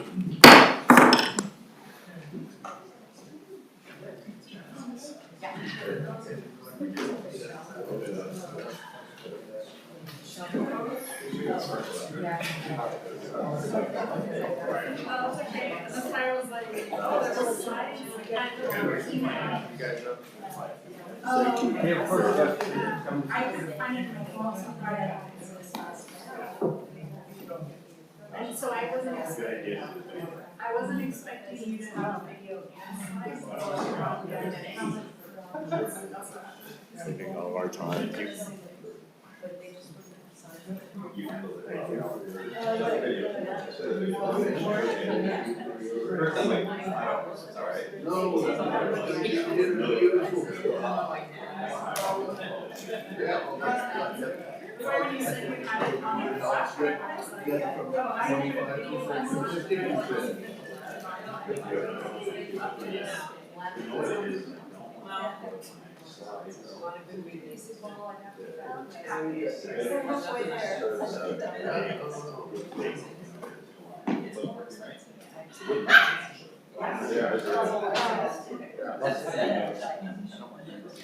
Yeah, if that ever happens, you can send it to me and I can make it a PDF and reduce the file size and make it no notes.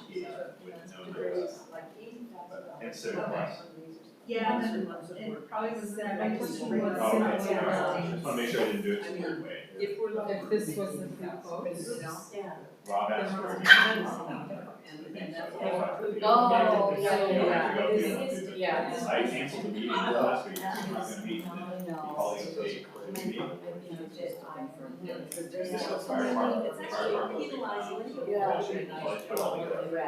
I actually looked at the picture. So you can do a short job.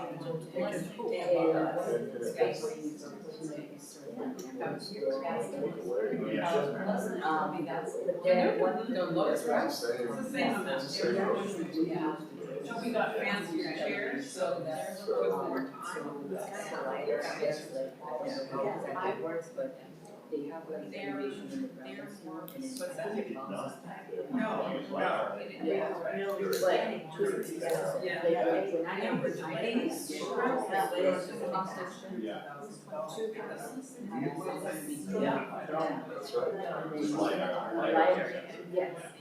So we were wondering if there's something we can because there's some, yeah, to make it lighter. I'll find out. I've never used one.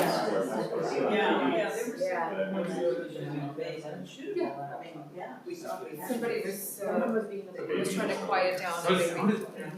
Someone's trying to quiet down, baby. Yeah. This is what it sounds like, actually. Yeah, but I think she came this way from the hotel thinking like, this is a parking lot, nobody can hear us. And in fact, it was louder.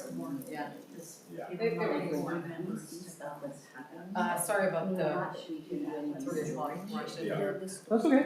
I don't know if you remember or not, I did it one time when I was, like, while I've been city administrator. Well, that's what, The mayor had to come and get me, like,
Nova, you ready?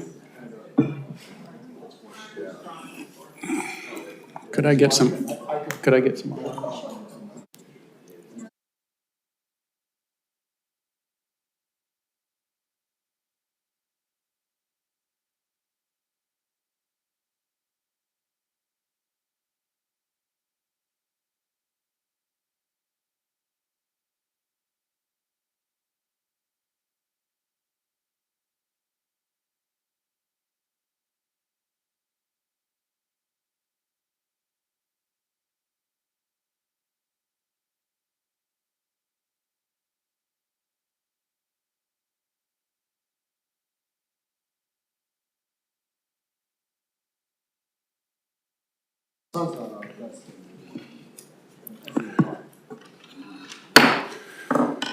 Okay, we're back in session at exactly 5 o'clock, as we said. And we've reversed the order of our last two items, and the council agreed with that. So we're going to do item 10 on the agenda, provide direction to staff regarding the issuance of notices of non-renewal for all existing Mills Act contracts within the city of Carmel-by-the-Sea. And I have a very short presentation for you. okay, Brandon has a very short presentation. No he's gonna give PowerPoint us. again.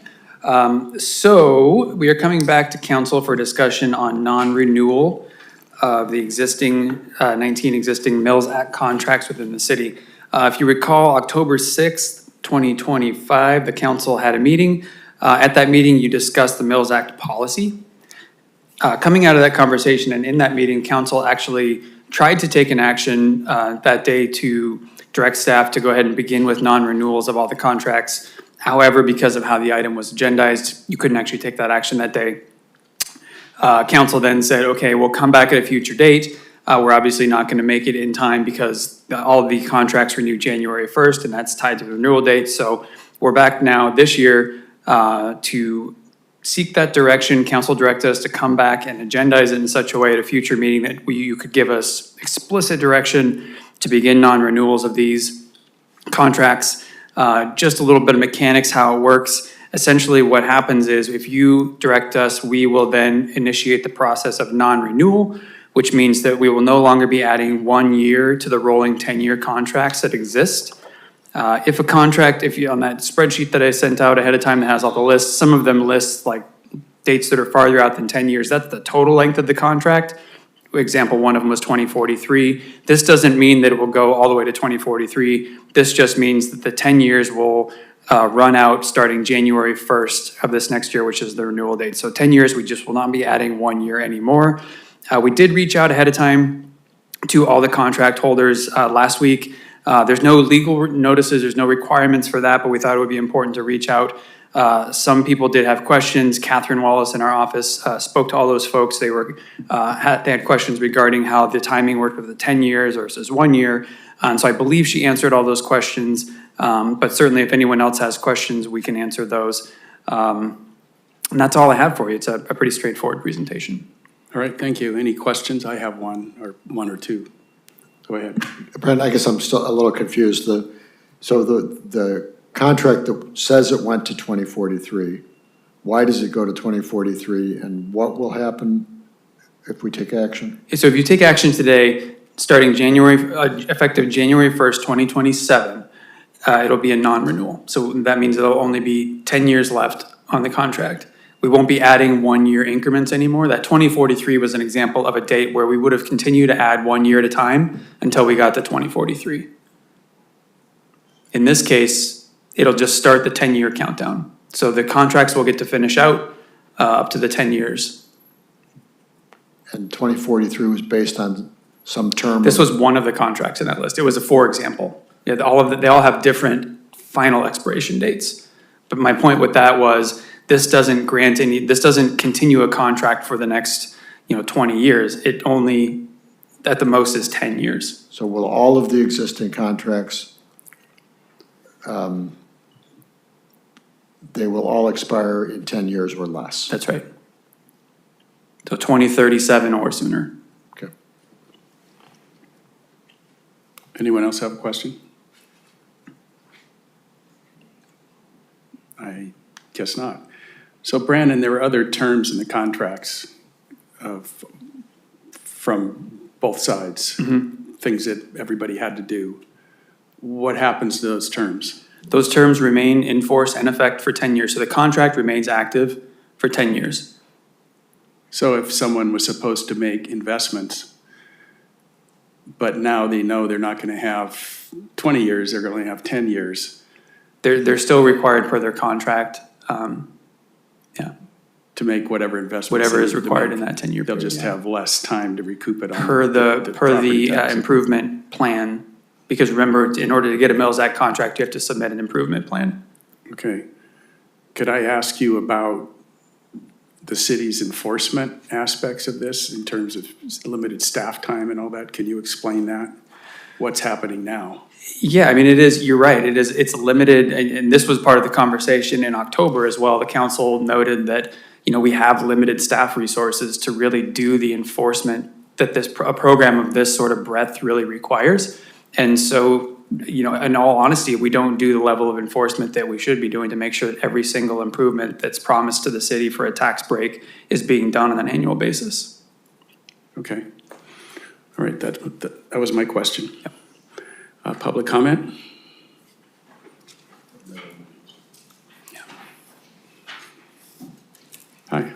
Hi, I'm Nancy Strong, and my husband and I own the Enoch Lewis house that's on Monterey, 2 blocks from here. So we're part of the contract, we're contract holders. And I just wanted to kind of put a face to what it's like to be in the program. I actually I support it completely, but I also see that there are flaws in the program. When we first contemplated doing renovation on our house, we knew that the front steps were falling apart. They're on a western exposure, and they'd gotten so decrepit that you could see through the steps. And so we called our local historic architect and discovered that in order to do the renovations, we had to kind of walk a very fine line between making something that was not so historically copycat that it looked exactly like the old house, but it also had to be modern, up to code, had to fit in, what's the right word? It had to complement, but not copy. So it took a lot of work to get to that point. We renovated the front steps, we renovated the side porch, which was falling off the house. We renovated the shed, which probably hadn't been renovated since it was first built in 1906. And I think to date, we've already spent what we would have recouped in 20 years. So, it's been, in our eyes, fair from that standpoint. We haven't benefited beyond what the tax break is. And, what we get out of that, we see that there are people who come by every day and take pictures of the house. They tell us they like it. We've been on the historic home tour, and it's been great. I mean, we kind of see ourselves as like the custodians of the house for now, and someday, hopefully, it'll still be a historically significant building and it will still be maintained. I think the tax break, the way the mechanics of it work is completely confusing. It was a black box to us, and, we could have gotten less, we could have gotten more. To me, that's the area where it really should be tightened up. And I guess what I would argue for is, of course, I'm gonna say, please, keep it in place for me and the people who were fairly part of the program, not egregiously part of it. But, that's of course, that's your decision to make. But I would hope there might be some way in the future that the Historic Resources Board could work to really help streamline the process for historically significant buildings so that we could do what we hope to do to keep our properties live and benefiting our community. Thank you. Great statement. Appreciate it. Yes. Thank you, Mayor. Council members. My name is Ken Rayum. I'm the owner of the Francis Whitaker Cottage on the Mills Act. Been on the Mills Act for about 10 years. And kind of as the attorney was saying is, so my contract expires in 10 years. So the only thing that's going to change with non-renewal is I get no tax break. I'm still required to do the yearly maintenance submission to the city. I'm still limited to 15% addition to my house, which is 800 square feet. So my ability to actually add on to my property is very limited. However, I signed up for that. But what I signed up for too was a tax break to go along with it. So I did listen to the recording from a year ago, and I hear what you're saying. And in some ways, I kind of agree. But 10 years ago, when I came up here, the city of Carmel was very behind this Mills Act. And they committed to this. Now, I know they have this non-renewal clause to step out, but I have nothing to step out to. I'm stuck. I mean, I heard Councilmember Butters say, I feel like suckers. It's like, that's how I feel right now. Because I don't have anything to do other than take whatever decision that you make. And so I respectfully ask that you hold into place, I'll just speak for my contract because, some could say 2024 screwed us all over, right? But I just respectfully ask that you consider, like I said, the city is still going to need to look at these maintenance reports each year, right? And, you talked about historical, like, oh, maybe we should waive the historical permit fees. And while I'm listening to this on the recording, I'm thinking, yeah, and in 10 years, that's going to be the boogeyman, those historical, fees. And it seems like the Mills Act now is the bad guy, right? And personally, I feel like the city offered that as a program, and I took advantage of that because it was offered, and I think most of us would, right? So, again, I respectfully ask that you reject this non-renewal of my Mills Act contract. And thanks for your service. Thank you. Thank you.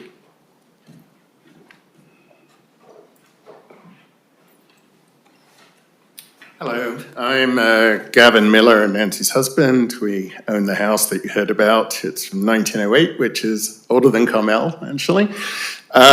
So I just wanted to say that I hear the conversations today where you're struggling with this idea of reducing revenue as a precedent that may have unbounded consequences for the city.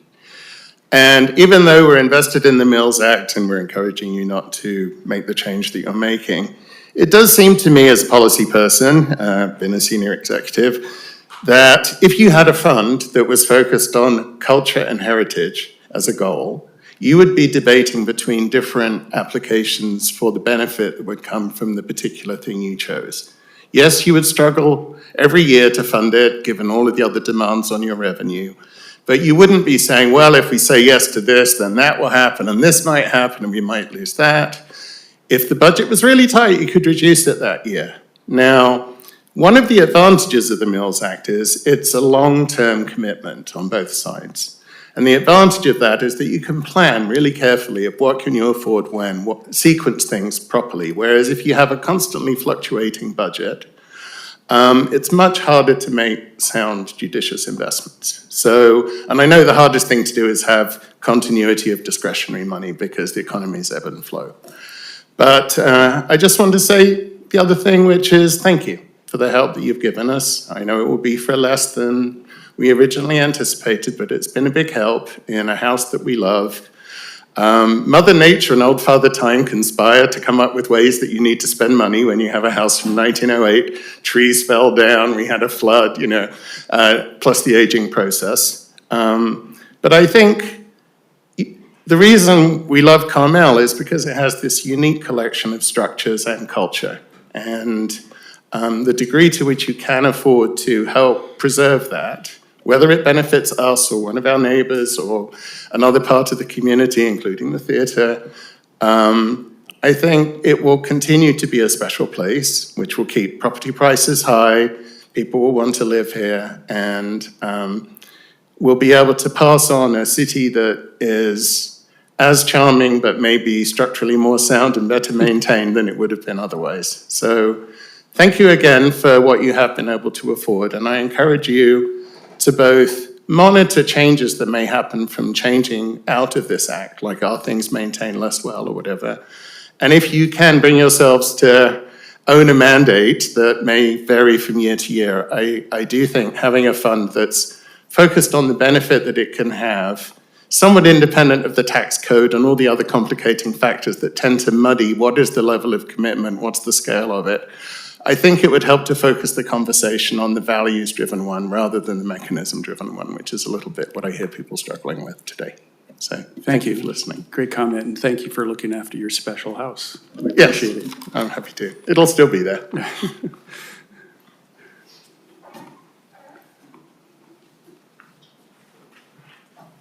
It might still be there, this is Carol Hall, but many others may not be if we eliminate the Mills Act. There has to be something, some value to keeping a house that's historic. And of all places to be arguing this or even considering this, Carmel, really, it is historic, as Alissandra knows. There are so many, as you all know. This is a fabric of what Carmel is. And I'm rather appalled that we're thinking about, well, I was appalled last year when there was a decision to stop providing Mills Acts for people, which is basically saying, you know, tear down your house, we don't really care. A lot of houses need to have historic status, need to be protected, that are not being protected and can be torn down at this point in time. And it seems just totally illogical to be penalizing people.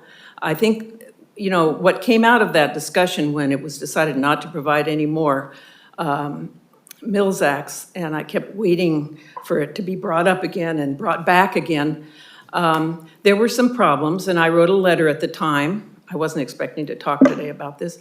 I wrote a letter suggesting some solutions, like we've got to make sure that what they propose in terms of costs to help out the house are less than what they get in property tax revenues, savings, I should say. So we don't want them to be making money on the Mills Act, but we certainly want them to take care of their house. Those are simple things.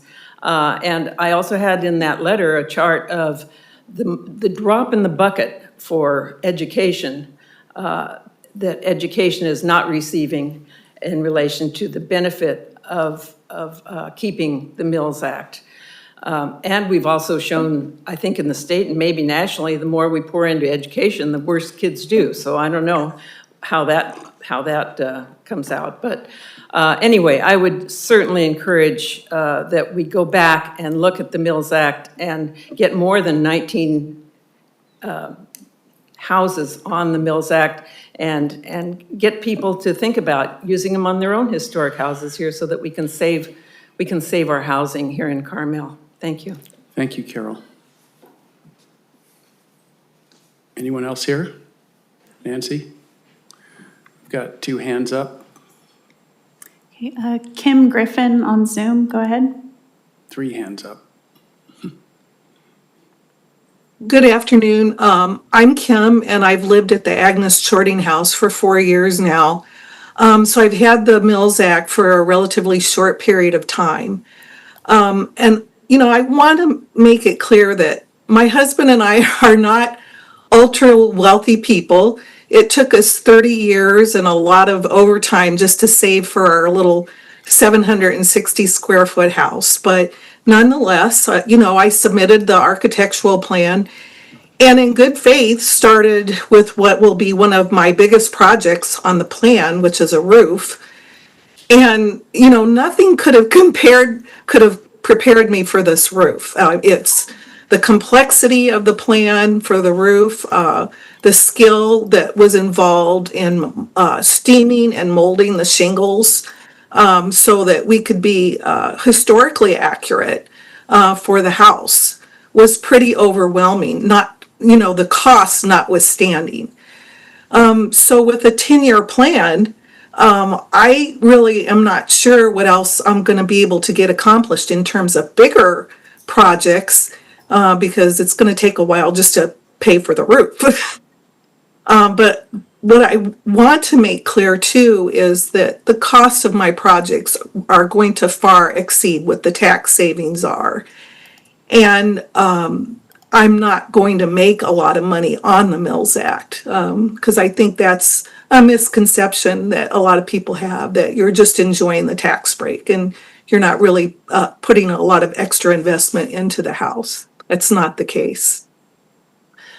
You know, I submitted a public comment last week, but over the weekend I was thinking about, well, there must be an alternative plan to just cutting this off, right? And one of my ideas is to appoint a public commission to look at alternative plans, to look at what other municipalities are doing with mills. And maybe even going to the state legislative members to see how you can reevaluate how we come up with assessing value for the property. And the commission could also assist with auditing yearly reports and ease the administrative burden. I want to say too that city council members have a right to question the value to the city as a whole and to also scrutinize the plans, but to recognize that we're advertising as that storybook kind of place. So there is value in preserving the history here, and everyone, including the city, should have skin in the game. Finally, I think I'd like to comment that, you know, I'm always amazed at how this tiny town tends to make the news, and most recently, the address issue drew national, if not global, attention.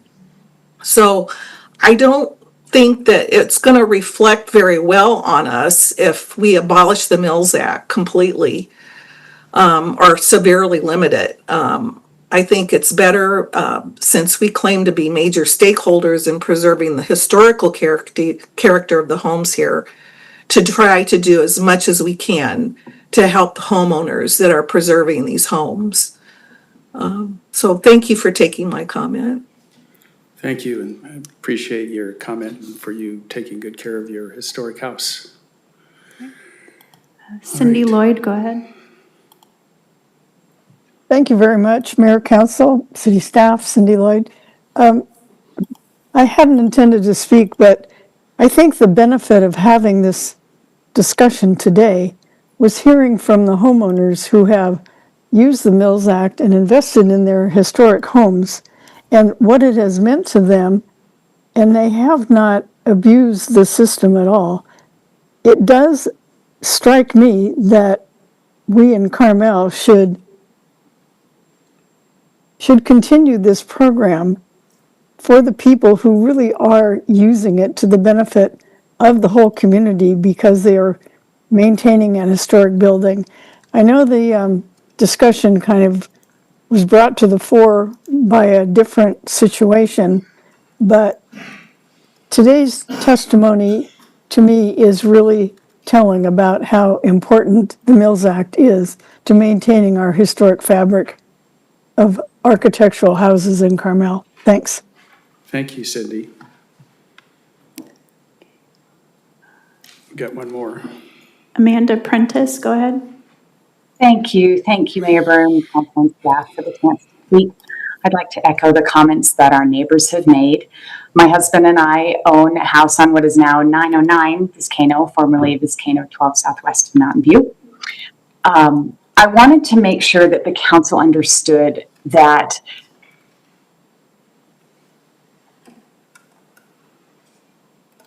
We lost you, Amanda.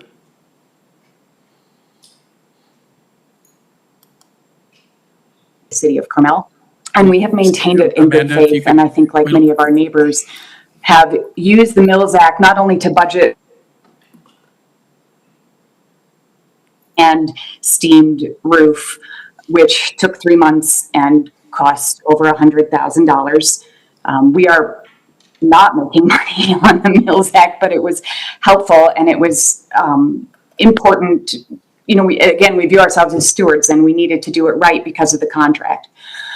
One of the things that I'd like to point out to council is that I feel that the Mills Act is a relatively inexpensive way, per Carol's point, to fund preservation in our town because homeowners or property owners are accountable way beyond what a normal property owner would be accountable for. There are 5 agencies of standards that need meeting. I sent a note to City Council. I don't know if people had a chance to read it because I sent it Sunday night, but they include the U.S. Secretary of Interior standards for rehabilitation, the State Historical Building Code. You know, we diligently, along with everybody else who spoke today and those who haven't, turn in our project costs on an annual basis. So there is accountability. And in fact, if we fail per inspection and we were to let our roof fall apart or the garden become a mess or whatever it is, we are actually subject to a 12.5% fine that the city of Carmel could collect of the total value of the property. We are incentivized, so much so that we actually thought twice about signing it in the first place because it's such a major responsibility. So I'll end by saying that this is a relatively inexpensive way for the city of Carmel to ensure that these important buildings are, you know, as they should be for posterity. Thank you for your time. Thank you.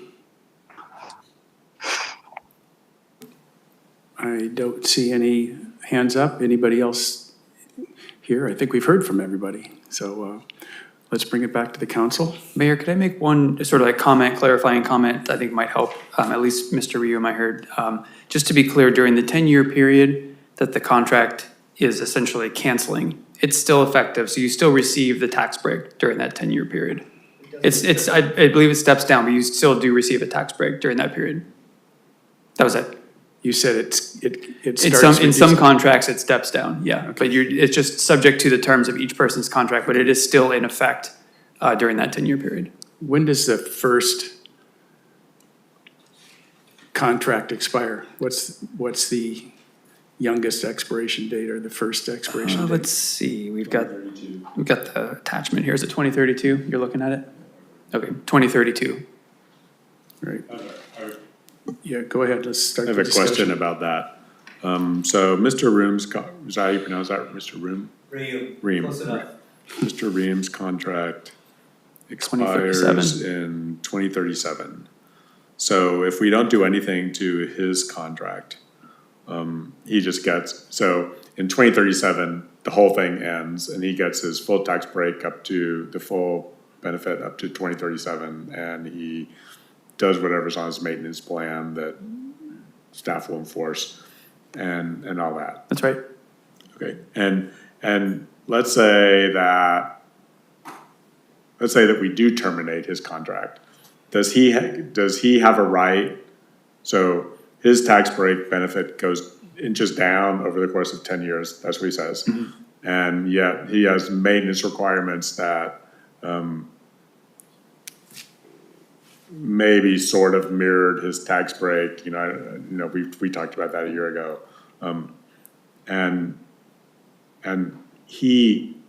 So does he have a right? So if he gets out his calculator and looks at how much money he's spending versus the tax break he's getting, like halfway through the 10 years, can he decide that he doesn't want to do it anymore and just cancel it with the city? Like, our right to cancel is 10 years. What is his right to cancel? I believe that's correct. I'd have to look at the contract myself. My understanding of the contracts, and I don't know if Brian knows this off the top of his head, but my understanding is you're correct that the city has to give it sort of like a 10-year runway. But if a member of the public wanted to just say, hey, city, I don't want the tax break anymore, I want to cancel my contract, that they have the right to do that. But I would have to research that to 100% confirm that for you. So the answer is found in section 4 of the sample contract in your packet. It's attachment 2. The notice of non-renewal can be given by the city or the owner. So, But I don't think that fully answers the council member's question, because what the council member is asking is, when the city gives a notice of non-renewal, it's a 10-year runway. If a property owner were to give their desire to non-renew or essentially cancel the contract, could they do it effective immediately and not have to do the remainder of the improvements in that improvement plan? And I don't know the answer to that immediately. Well, I'm looking, combining paragraph 4 with what paragraph 5 says, that if either the city or the owner serves timely notice and the contract is not renewed, the agreement shall remain in effect for the balance of the period remaining since the original execution or the last annual renewal date. So when I put those two paragraphs together, I believe the effect is that it would last for 10 years. But in the case of, and I'll probably mispronounce your name, Mr. Ruum, his contract is already set to expire January 1 of 2037. So I'm not sure whether or not there would be a need to give a notice of non-renewal because the maximum term of these contracts is 20 years. So his will expire on its own term in January 1 of 2037. Yeah, but I was asking, I mean, I'm just using Mr. Room as a example. So his is pretty cut and dried because he has less than 10 years, he has 10 years or something, about 10 years less to go. But there might be people with 15 years that we, you know, if we canceled their contract, we would be jumping the gun by 5 years. And you know, and the sort of decline is different than it would be otherwise. But I'm wondering what that person, so I could pick, you know, I could pick Ms. Strom. I don't want to do the commercial stuff. I could pick Ms. Strom, who called in about the Lewis house, and wonder, so her contract expires in 2043. So if we terminated her contract and her benefits go down over the course of the next 10 years, she could just, like, what happens when she decides 5 years from now that she's no longer interested in participating in the program? What are her options? Well, the contract could always be amended if the parties mutually agreed to do that. So I'm going to interrupt you because I'm not sure that we have the leeway to do that, because a lot of what we do, a lot of this program is based on state law, and we can't circumvent state law. And because we had that conversation a year ago about the restrictions that this, you know, because we grant property tax exemptions that impact the school district and the county. And our ability to do that is seen in state law. So I'm not sure that we have the ability to just cancel. Like I know we have the ability to cancel, but I'm not sure what other rights we have. I'm not sure what rights the homeowners have, because they may have rights vested in the state law too. Well, they do. They've got the right to give a notice of non-renewal under paragraph 4. And the effect of that would be that there would not be any more automatic renewals. So if the balance in their term is 10 years or less, then it's not going to have any effect. If the balance is more than 10 years, then it would be a shorter period because it's only going to count 10 years. So if you start in 2027, if they've got a term that goes beyond 2037, it'd be shortened by however many years or less. Yeah, the problem I'm having, Brian, with your analysis is that, you know, these paragraphs, you know, 4 and 5, talk about what the rights of the parties are to non-renewal, but they don't, like paragraph 5, which talks about the effect of the notice of non-renewal, does not reflect, like it doesn't, in plain English, it does not reflect the declining scale of the tax break. It doesn't say anything about, you know, paragraph 5, which, you know, the effect of notice of non-renewal does not talk about the step down of the tax abatement.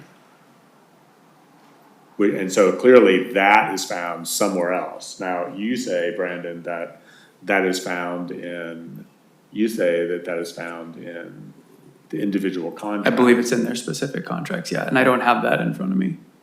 Okay.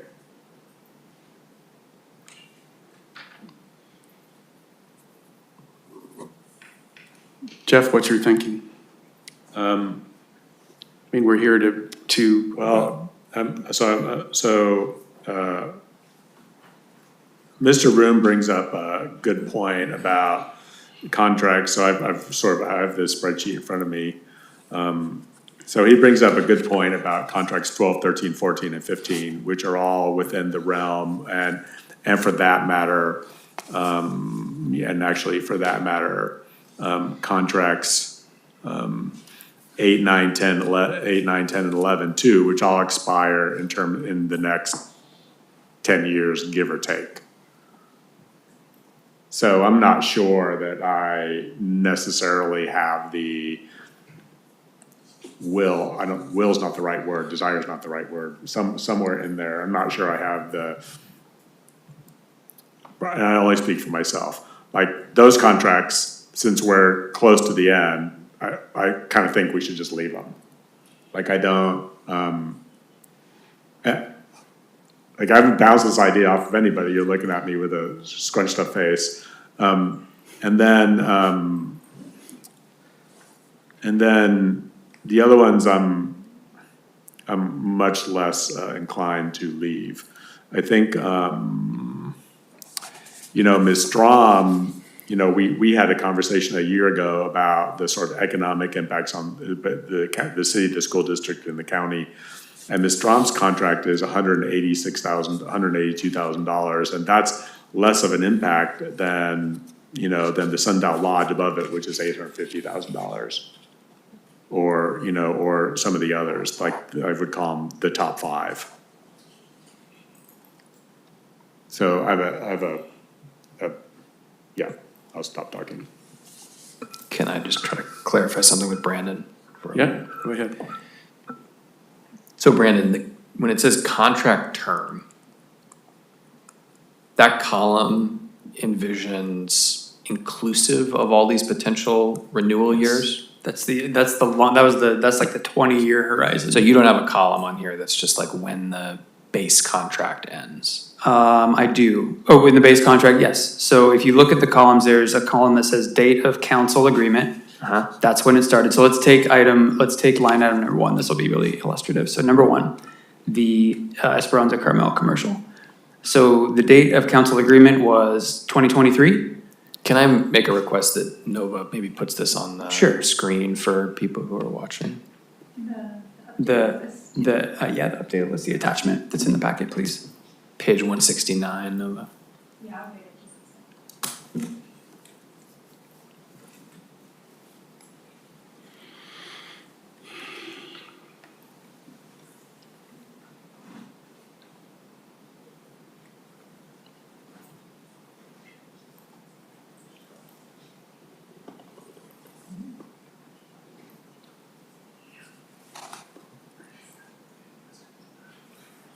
Great, thank you, Nova. So let's take line 1, for example. The date of council agreement, which is 1, 2, 3, 4, 5 columns from the right.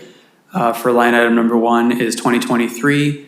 You can see 20 years out under that contract term. The second column from the right is 2043. That's the totality of the contract, all 20 years. But do we know for sure that it's a 10-year base contract before the renewals? Yes. For sure, every one of them's 10. Yes. So you can basically interpolate. That's right. So this one would end in 2033. If we non-renewed it from today. That's right. Because we're already into the renewals. So 2027 will be your non-renewal date, so it'll end in 2037. All of them will end in 2037 or sooner if they ended before that. Okay. And so Jeff, you're saying on one of the ones that ends sooner than that, like the one that's So I was started in 2011, so you get to the 10 years in 2021, and so now we're into these 1-year extensions, basically, right? Since 2021, on number, what am I on, 15, I guess? I'm on row 15. 2021 was basically when the 10-year base term ended. We're now into these 1-year extensions. And so remind me of your point. So if we cancel, that's and you'll correct me if I mistake, so I wanna make sure I understand this. So Ms. Stephanie Agar-Kurz, Ms. Kurz, sorry if you have a hyphenated last name, her contract ends in 2032. So she will get the tax break. So right now, without doing anything, she'll get the tax break in 27, 28, 29, 30, 31, and 32 for 6 years.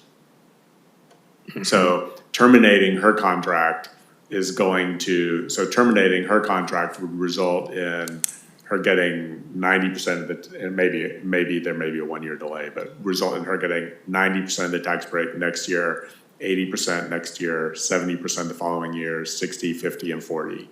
So the amount to be gained versus the fact that she has entered into this maintenance agreement with the city, right, that requires her to spend some amount of money, the gain from her is less. Does that make sense? Like, there's less impact.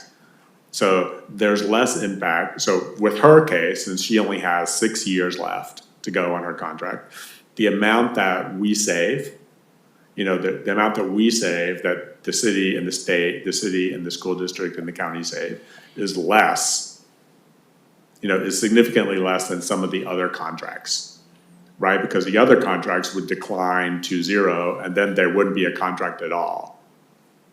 Right, the area under the curve is not, the area under the new curve isn't that different than the area under the old curve. Yeah, but like she's already put in all of the investment, right? So she's gone. No, she is presumably, like, you keep the, like, it's not a 10-year schedule.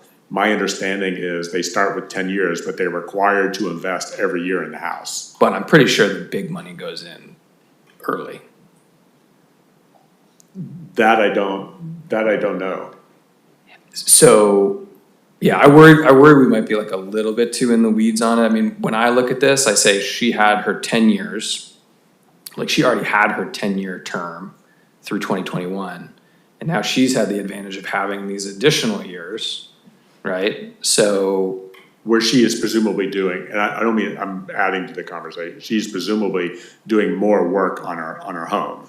Like, I don't know whether, you know, you say, like, she's required, like, the maintenance schedules are living documents, I believe, that they were required to update to stay in good standing in the program. So it's not a do 10 years of work and then get 20 years of tax breaks. It's do 10 years of work, and then when you get to the end or at some point, that schedule is altered.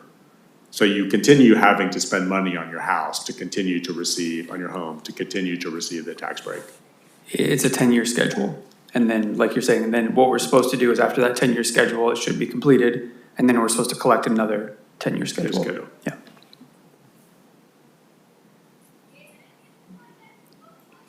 So Jeff, what's your thinking? We're here to approve a resolution to terminate all the contracts. Non-renewal. But I said to not renew. Yeah, to non-renewal. Do we have the choice of terminating some of them and not all of them? Yes. Yeah. So the baseline for me, and again, this is only me, would be to terminate all the ones that are more than 10 years out. Now, so all the ones that are more than 10 years out would be all the ones that are like not, all the ones that are 2028, 2038 and after would be terminated, and the tax abatements would lessen until 2038, and then they would disappear. So just to be technical, it's not that you're terminating them, you're giving a notice of non-renewal. Non-renewal, right. So the ones that would qualify. I'm flexible on this, by the way. I'm not, like, this is not, like, I appreciate, you know, I think we, you know, we should come to a sort of an agreement. Like, I don't, yeah. Bob? This conversation is the reason why I think the Mills Act is not worth the amount of time and effort we have to put into it to manage it. You know, the fact that we only have 19 over all these years that have done it, and again, this conversation, I think it's a lot of work. It's a lot of work on you out there, but I think you all, I'm glad you came, because it puts a face on it, so thanks. But my motivation in asking that we at least come back and consider the non-renewal was just to get us out of the business of doing Mills Act. Because we just have so many things we have to do as a small city. You've heard well, you all haven't heard it, but You know, we're a city with 100 people, but we have to do almost all the things that a city that has 1,000 employees has to do. And so everybody has to wear so many hats, and when we get ourselves into programs like this that are complex, it just really pushes us beyond our limit to do it well, and if we can't do it well, we shouldn't do it. So I would still, the most important thing to me is that we stop doing new ones. We have a moratorium. I'm okay leaving the moratorium in place, that's not why we're here. Today's conversation is simply about, as I understand it, if we stop renewing, every one of these contracts will go either to its end or for 10 more years. And so Jeff's right, you know, you could pick on some, and in the end, you'd cut some of them short by 5 years, and others would just run their course. I don't see the need to discriminate. I don't think it's fair. And, you know, and yeah, there's some bigger numbers on here, and I think that was also part of what got our attention, was just the size of some of these. It's the unpredictability to us of the loss on an annual basis is also part of this. So actually, my inclination is to let these contracts run their course. Now that I understand it better, I think that, I mean, yes, you all entered into a 10-year contract with a potential 10-year renewal, a year at a time. And that's what you signed, so, you know, you knew that was the downside for you. And that the upside was, if I get this right, that we would agree to 10 years of renewal, and essentially you have a 20-year contract. And so, you know, you accepted that downside and that upside, as did we, and we were here to discuss the potential of exercising our option. I said it already, I would let these all run their course. Thanks. So, Councilmember Dels, you said let them all run their course. Do you mean you would start the non-renewal process? I would stop the Stop the non-renewal? So, stop the there's too many negatives. you want to vote for the resolution that's in front of us? There is no resolution. So you would like the contracts to not renew? No. Well, that's true, we have to, I guess what I'm saying is to allow them to renew, I'm saying let them renew. That's what I am saying, right? Because I'm saying let them go to the contract term. Basically, the column you have there, the contract term, second from the right. Even if they're longer than 10 years from now? What that is that's 20 years from the beginning. That's right. Yeah. So that's what I'm saying. Let them go their full 20, because that, I think, yields the most benefit to them, given the unevenness of the whole thing. It gives them a longer period of time to realize the benefit that they've taken on. Because I think they're taking on a lot of complexity here too. So what you're saying is don't issue anymore, period. I believe what Councilman. Not why we're here, but yes, that would be my strong vote. But what, for tonight, what you're saying is do not issue non-renewals, let all the contracts go. And yes, I realize that it's 180 degrees from where I was Thank you. before, but that's because we have faces. Just making that clear, thank you. They're explaining it to me. Hans, Yeah. you go next.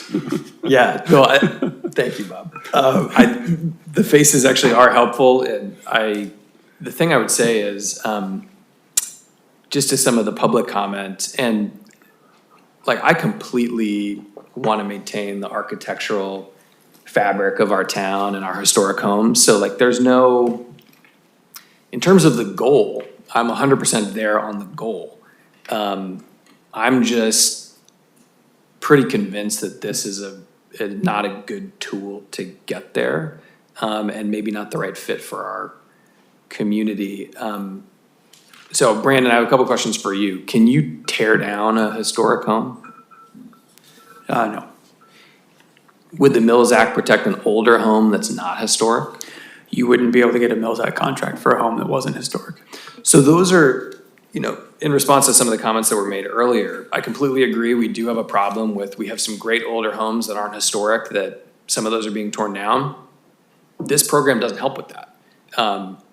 We have, I don't see a problem where we've got historic homes that are just being bulldozed because of what Brandon said, like you can't do it. And we also are a community where I understand what people are saying, how not everyone is ultra wealthy. I'm also not ultra wealthy. I actually own a historic home, and it could be maintained better. When I get a few more bucks, we'll do our renovation. But I do think that these homes, even if it maybe takes a little bit longer, eventually they will be fully restored. If there's just a cycle with these things, they are protected, right? So that's the angle I'm coming at it from. I completely agree with the goal of preserving these. I think they are preserved. And I think that they just go through a natural cycle. So like I said last time, I just worry it's a little bit like a solution in search of a problem. And so, yeah, I remain supportive of non-renewing the contracts. Basically, we made a contract with somebody for 10 years. That's what we did. And then we had a series of 1-year extensions. Like, it's like if you signed a lease or something. And basically, we're just saying, yeah, we're not gonna do the extensions, right? So I think we've decided, like you said, it's too much complexity. We're not even really following up in the way that we need to be. We don't know if these things are happening, and so yeah, I originally when I got one of the emails, like for example, the email from Mr. Rayum. I was like, oh no, did we just like pull the rug out from under these folks? And I certainly don't want to do that. But these are also intelligent folks. You heard them speak, very well spoken. Like people did know that it was a 10-year contract and there was that chance that the extensions wouldn't happen. So yeah, I just think that we should get out of this business. I'm totally down for if there's other programs we might want to consider to advance interest in relation to historic preservation. Very interested in that. I'm pretty convinced that this one is not the right vehicle, so. Since it's fresh in our minds, my comment, I'm gonna go ahead just because I 100% agree with everything Hans just said. So I don't need to repeat it. He said it very well. I think we should come up with some better programs for people that wanna improve their homes, and I don't think this is a program. Your turn now. Thank you, Mayor. I'm very torn by this. I mean, just starting off with just the importance of historic homes in our community and preservation of those homes and how much they mean to creating what Carmel is and how we treasure our past in this community. And certainly fixing up a historic home can cost much more than a regular home because you have special materials you need to use, certain standards. It's a very rigid process. And so I have tremendous respect for everyone out there who not only has a historic home, but has taken the time, the efforts, the diligence, and the money to be able to fix it up. And so I applaud these folks who have gotten into the Mills Act and certainly the effort they've made, and we've, created a contract here, 2 sides, and we've entered into agreement with them, so I don't want to do anything that seems unfair. As we heard, though, unfortunately, there are flaws with the program, no question about it. It's extremely complicated, and the reason we got to this point, and I'm sure most of you watched the meeting from last year, is just it felt like there were a few people that were taking advantage of it or somehow benefiting more than the average everyday homeowner who is taking part in it. And I certainly appreciate all the comments that everyone made and that everyone who came out either tonight to speak or, called in, and how much the program has helped them. So I think I might be with Bob on this. It's just, I don't want to do anything that's 19 people, but it's 19 people that this matters a lot to them. And so I think, to be fair, that we should do what Bob said. So I might be in the minority on this, but it just seems the right thing to do considering the effort and expense that these homeowners have gone into. All right, sounds like we have 2 that want to just just continue the moratorium, don't do any more.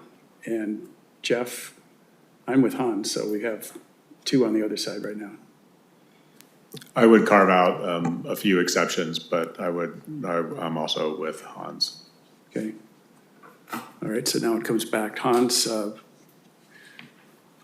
what Jeff's suggesting is that we carve out some of those, the ones he described, which are terminating at a shorter time period. Are you okay with that? Or do you want to just? Yeah, I don't think, I think Jeff's smarter than I am, so I didn't fully wrap my head around it, but I trust Jeff, so I'm okay with it. Well, the question is what to do. The question is to be blunt about it. Let me see if I can talk to a 6-year-old as you often talk about your child. The question is, if a contract has 10 years left, do we just do what Bob would prefer to do, which is just let the contract ride out for 10 years? Or do we renew it every year? No, so at some point it doesn't get renewed because it just terminates. No, I understand that, but the question here is whether we're gonna take an affirmative step every year to renew these contracts. What's the difference? So can I try? Would that be okay? So I think an example would be, let's pick the one, Councilmember Byrne, the one that you were talking about specifically, which was line item 15. So currently, line item 15, the contract term ends in 2032, which is 5 years before the ones that would go past that 10-year horizon. So the line item number 16, by which point they will have had. they will not receive any more renewals. They're out of renewals because a renewal would put them past a 10-year horizon at this point. So they don't get any more renewals anyway. They're riding out the last 7 years or 6 years of their contract already. Right. Yeah, by which point they will have had like 15 years of. 20 years, I think. Well, I'm saying. They'll get the full 20 years. They're gonna have 20 years by the time you get to. Oh, yeah. They will. Yeah. Regardless of what happens. Right. They're gonna get to year 20. And the only difference between not renewing them and renewing, the only difference between, can we even not renew them if they're 6 years away? We are not issuing 1-year renewals anymore to those. The contract is in its natural sunset. They're unaffected. So why do we even have to why do Hans and I even have to have this conversation? Well, but if you tell us to issue non-renewals to all of these, then that will begin that step down process for those. And that's what I think you're talking about. Even though, that is what I'm talking about, Yes. even though they are not being renewed. That's correct. It is still a process where we would be telling them. Contract number 1, Esperanza Sundial Lodge, do you send them a letter every year that says we are renewing your Mills Act contract? Okay. I'm trying to avoid, my question to you is, do you want to avoid the drop off? So do you want to avoid the drop off in those 10 properties that are going to sunset in the next 10 years anyway? You know, that's sort of like half of what, it's not the good half of what Bob wants, but it's half of what Bob wants, and just letting those 10 contracts, the ones that expire in 2037, letting them just sort of ride out the full tax break of their remaining 10 years. I guess maybe I'm thinking about it the wrong way, but the way I was thinking about it was that they've already had the 10 years plus a number of 1-year extensions, and so arguably they've had a bigger tax break than anybody. And so I'm even more okay with non-renewing that. Okay. That's fine. This is not by any means a hill I'm gonna die on. Okay. I just wanted to make sure I understood where you're coming from. Yeah, and you have a different perspective. That's completely fine. If you feel strongly about it, I'm okay. No, I don't. Okay, so we have 3 that are willing to vote for your suggestion coming into this meeting. Our suggestion. It's not our suggestion, to be clear. I mean, Yeah. Council had said in October of 2025, you wanted to issue non-renewals to all Mills Act contracts, so that's the item we're bringing back to you. you have 3, it sounds like you have 3 votes. We would ask for a motion and a vote. So, you okay? Yeah. Okay. Could I add one thing? if I understand you right, there would not be any point in issuing a notice of non-renewal for numbers 8 through 15, because they're already going to end on the terms that are listed in this chart.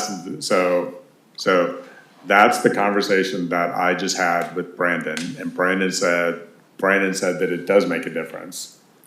Because we would issue if I'm they told us to issue. I'm gonna make a motion that's in the staff report, and then you can do that. That's the one.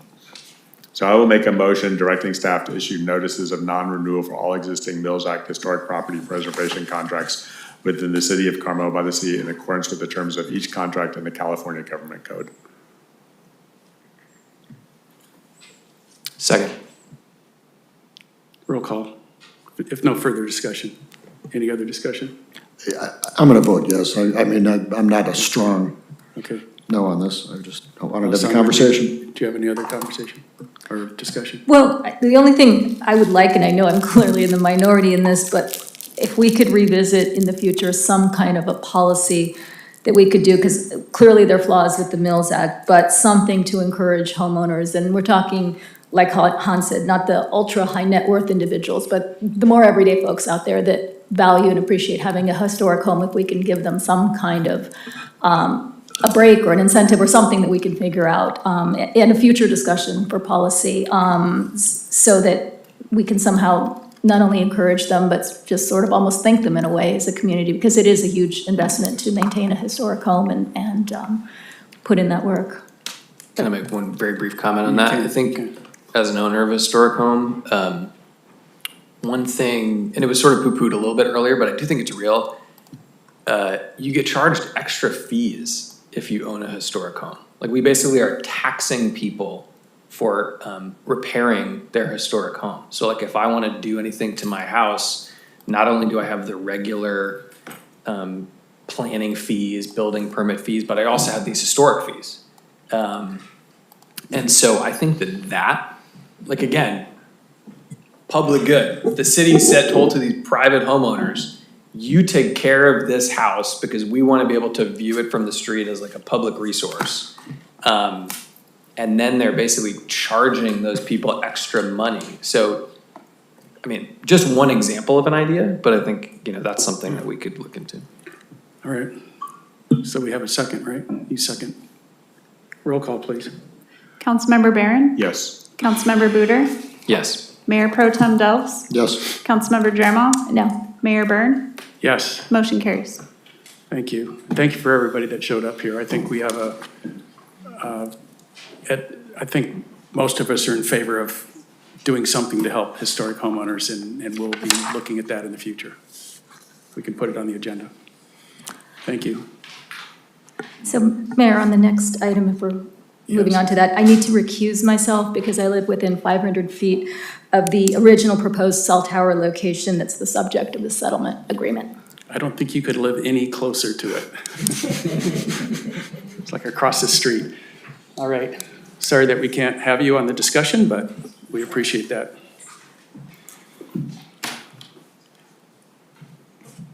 All right, so I can read number 9. It's to consider, do you want to read it? City attorney. Yeah, this is the proposed resolution approving a settlement agreement with GTE MobileNet. They do business as Verizon, and I'm prepared to present the staff report. Go ahead, I think Allissandra's. So we do have a PowerPoint. We just read the title. Next slide. Okay, I'm not going to read the slide to you. It'll just point out that on December 7th, 2021, that the council approved an application by Verizon for a cell facility at what is referred to as the Carmelo application site. Next slide. So then in January of 2022, Verizon filed a lawsuit against the city, claiming the city had violated the shot clock of the Telecommunications Act, also known as the TCA. Next slide. Then on February 17th, the city moved to dismiss the complaint, and the interveners, La Playa, Carmel Hotel, and the Stop Cell Towers moved to intervene, and that motion was granted, and they also joined in the city's motion to dismiss. Next slide. There were some court actions here. On March 30th of 2022, the court exercised its prerogative to convert that motion to dismiss into a motion for summary judgment. And then on June 30 of 2022, the court issued a summary judgment in favor of the city and the intervening defendants. Next slide. So Verizon filed an appeal of that decision by the trial court. I call that the merits appeal. There was also a motion that the city filed in the trial court asking for attorney's fees. The trial court denied that decision. Call that the attorney's fees appeal. There are no hearing dates pending before the Ninth Circuit at this time. Next slide. So Verizon recently approached the city's special counsel, Gail Karish, with respect to the possibility of a mutual agreement to dismiss the complaint, and that would include the merit appeal and the attorney's fees appeal. A settlement agreement's been drafted. It's Exhibit A to the resolution. It includes mutual releases with each party to pay their own costs and expenses, including attorney's fees. This is sometimes referred to in the litigation business as a walk-away settlement. Next slide. So the recommended action would be a motion to adopt the resolution that's in your packet. It would be approving the proposed settlement agreement. It will result in the dismissal of the complaint and the appeals and avoid additional costs of defense. So that's my presentation. I'm available if there's questions. Thank you for your work on that and for your presentation. Anybody have a question? I should mention that Gail Karish is on the line if you had some questions. Hi, Gail. Good evening, everyone. How are you? Any questions? No questions from the council? Any public comments? I don't see any in the chamber. Anybody online? There's no hand, oh, someone just raised their hand.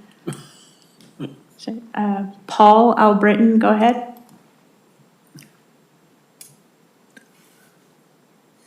We can't hear you yet, Paul. Can you unmute yourself? I call that my new four-letter word, mute.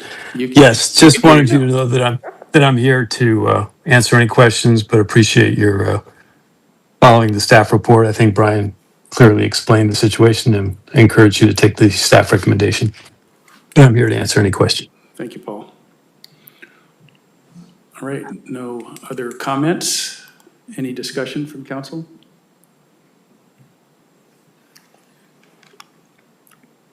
I'll make the motion. Okay. I'll make a motion to adopt resolution 2026-059. Second.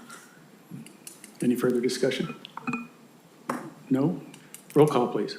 Councilmember Byrne? Yes. Councilmember Buder? Yes. Mayor Pro Tem Dels? Yes. Mayor Byrne? Yes. Motion carries. You know, Mary, I should have mentioned that there's a correction that's needed to the notices in the settlement agreement. So I've provided those to Nova. The Grossman Company Properties has asked for the notice to be sent to them, and they'll also be a signator. So those are some clerical changes that are going to be made. Our motion's still good, though. Yeah, the motion's still good. If you can, you know, I should have said that before you made the motion. Could you do it? Do you want us to start over? Yeah, could you? I knew it was too easy. I apologize. I should have said that before you voted on the motion. All right, well, why don't you tell us exactly what we're voting on this time? Okay, what you're voting on is the resolution, and that the agreement attached to the resolution is going to have a correction on page 6. It's going to add Grossman Company Properties, and there's individuals that are named for attention, Enos Day and Jeannie Braham, and there's an address in Scottsdale, Arizona that's in the materials. And then that same company would also be a signator to the agreement on page 8. So I think the motion would be to approve the resolution with those changes to the settlement agreement. All right, Jeff, you want to do it again? That's not it. But that's not in our packet. It's not. It's I'm telling you here verbally that those are changes to the, I mean, those are not substantive changes. They're just clarification of who's going to get notice of this. Are they printed out anywhere up here? I have it in my hand, if you want to see it. Or I sent it to Nova, she could put it on the screen. I can put it on the screen. Let me get that.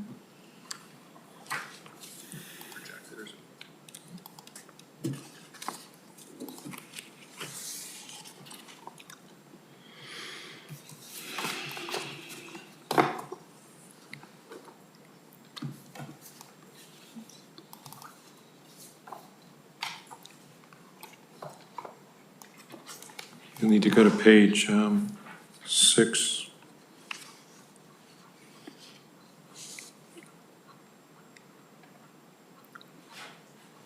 There's the first change, as I mentioned verbally a few minutes ago, the Grossman Company.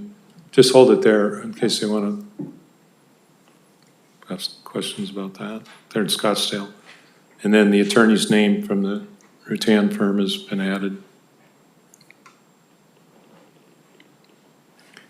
If there's no questions about that, then we can roll it forward to the signature line, which picks up that same change, inserting the Grossman Company properties as the signatories. That's on page 8.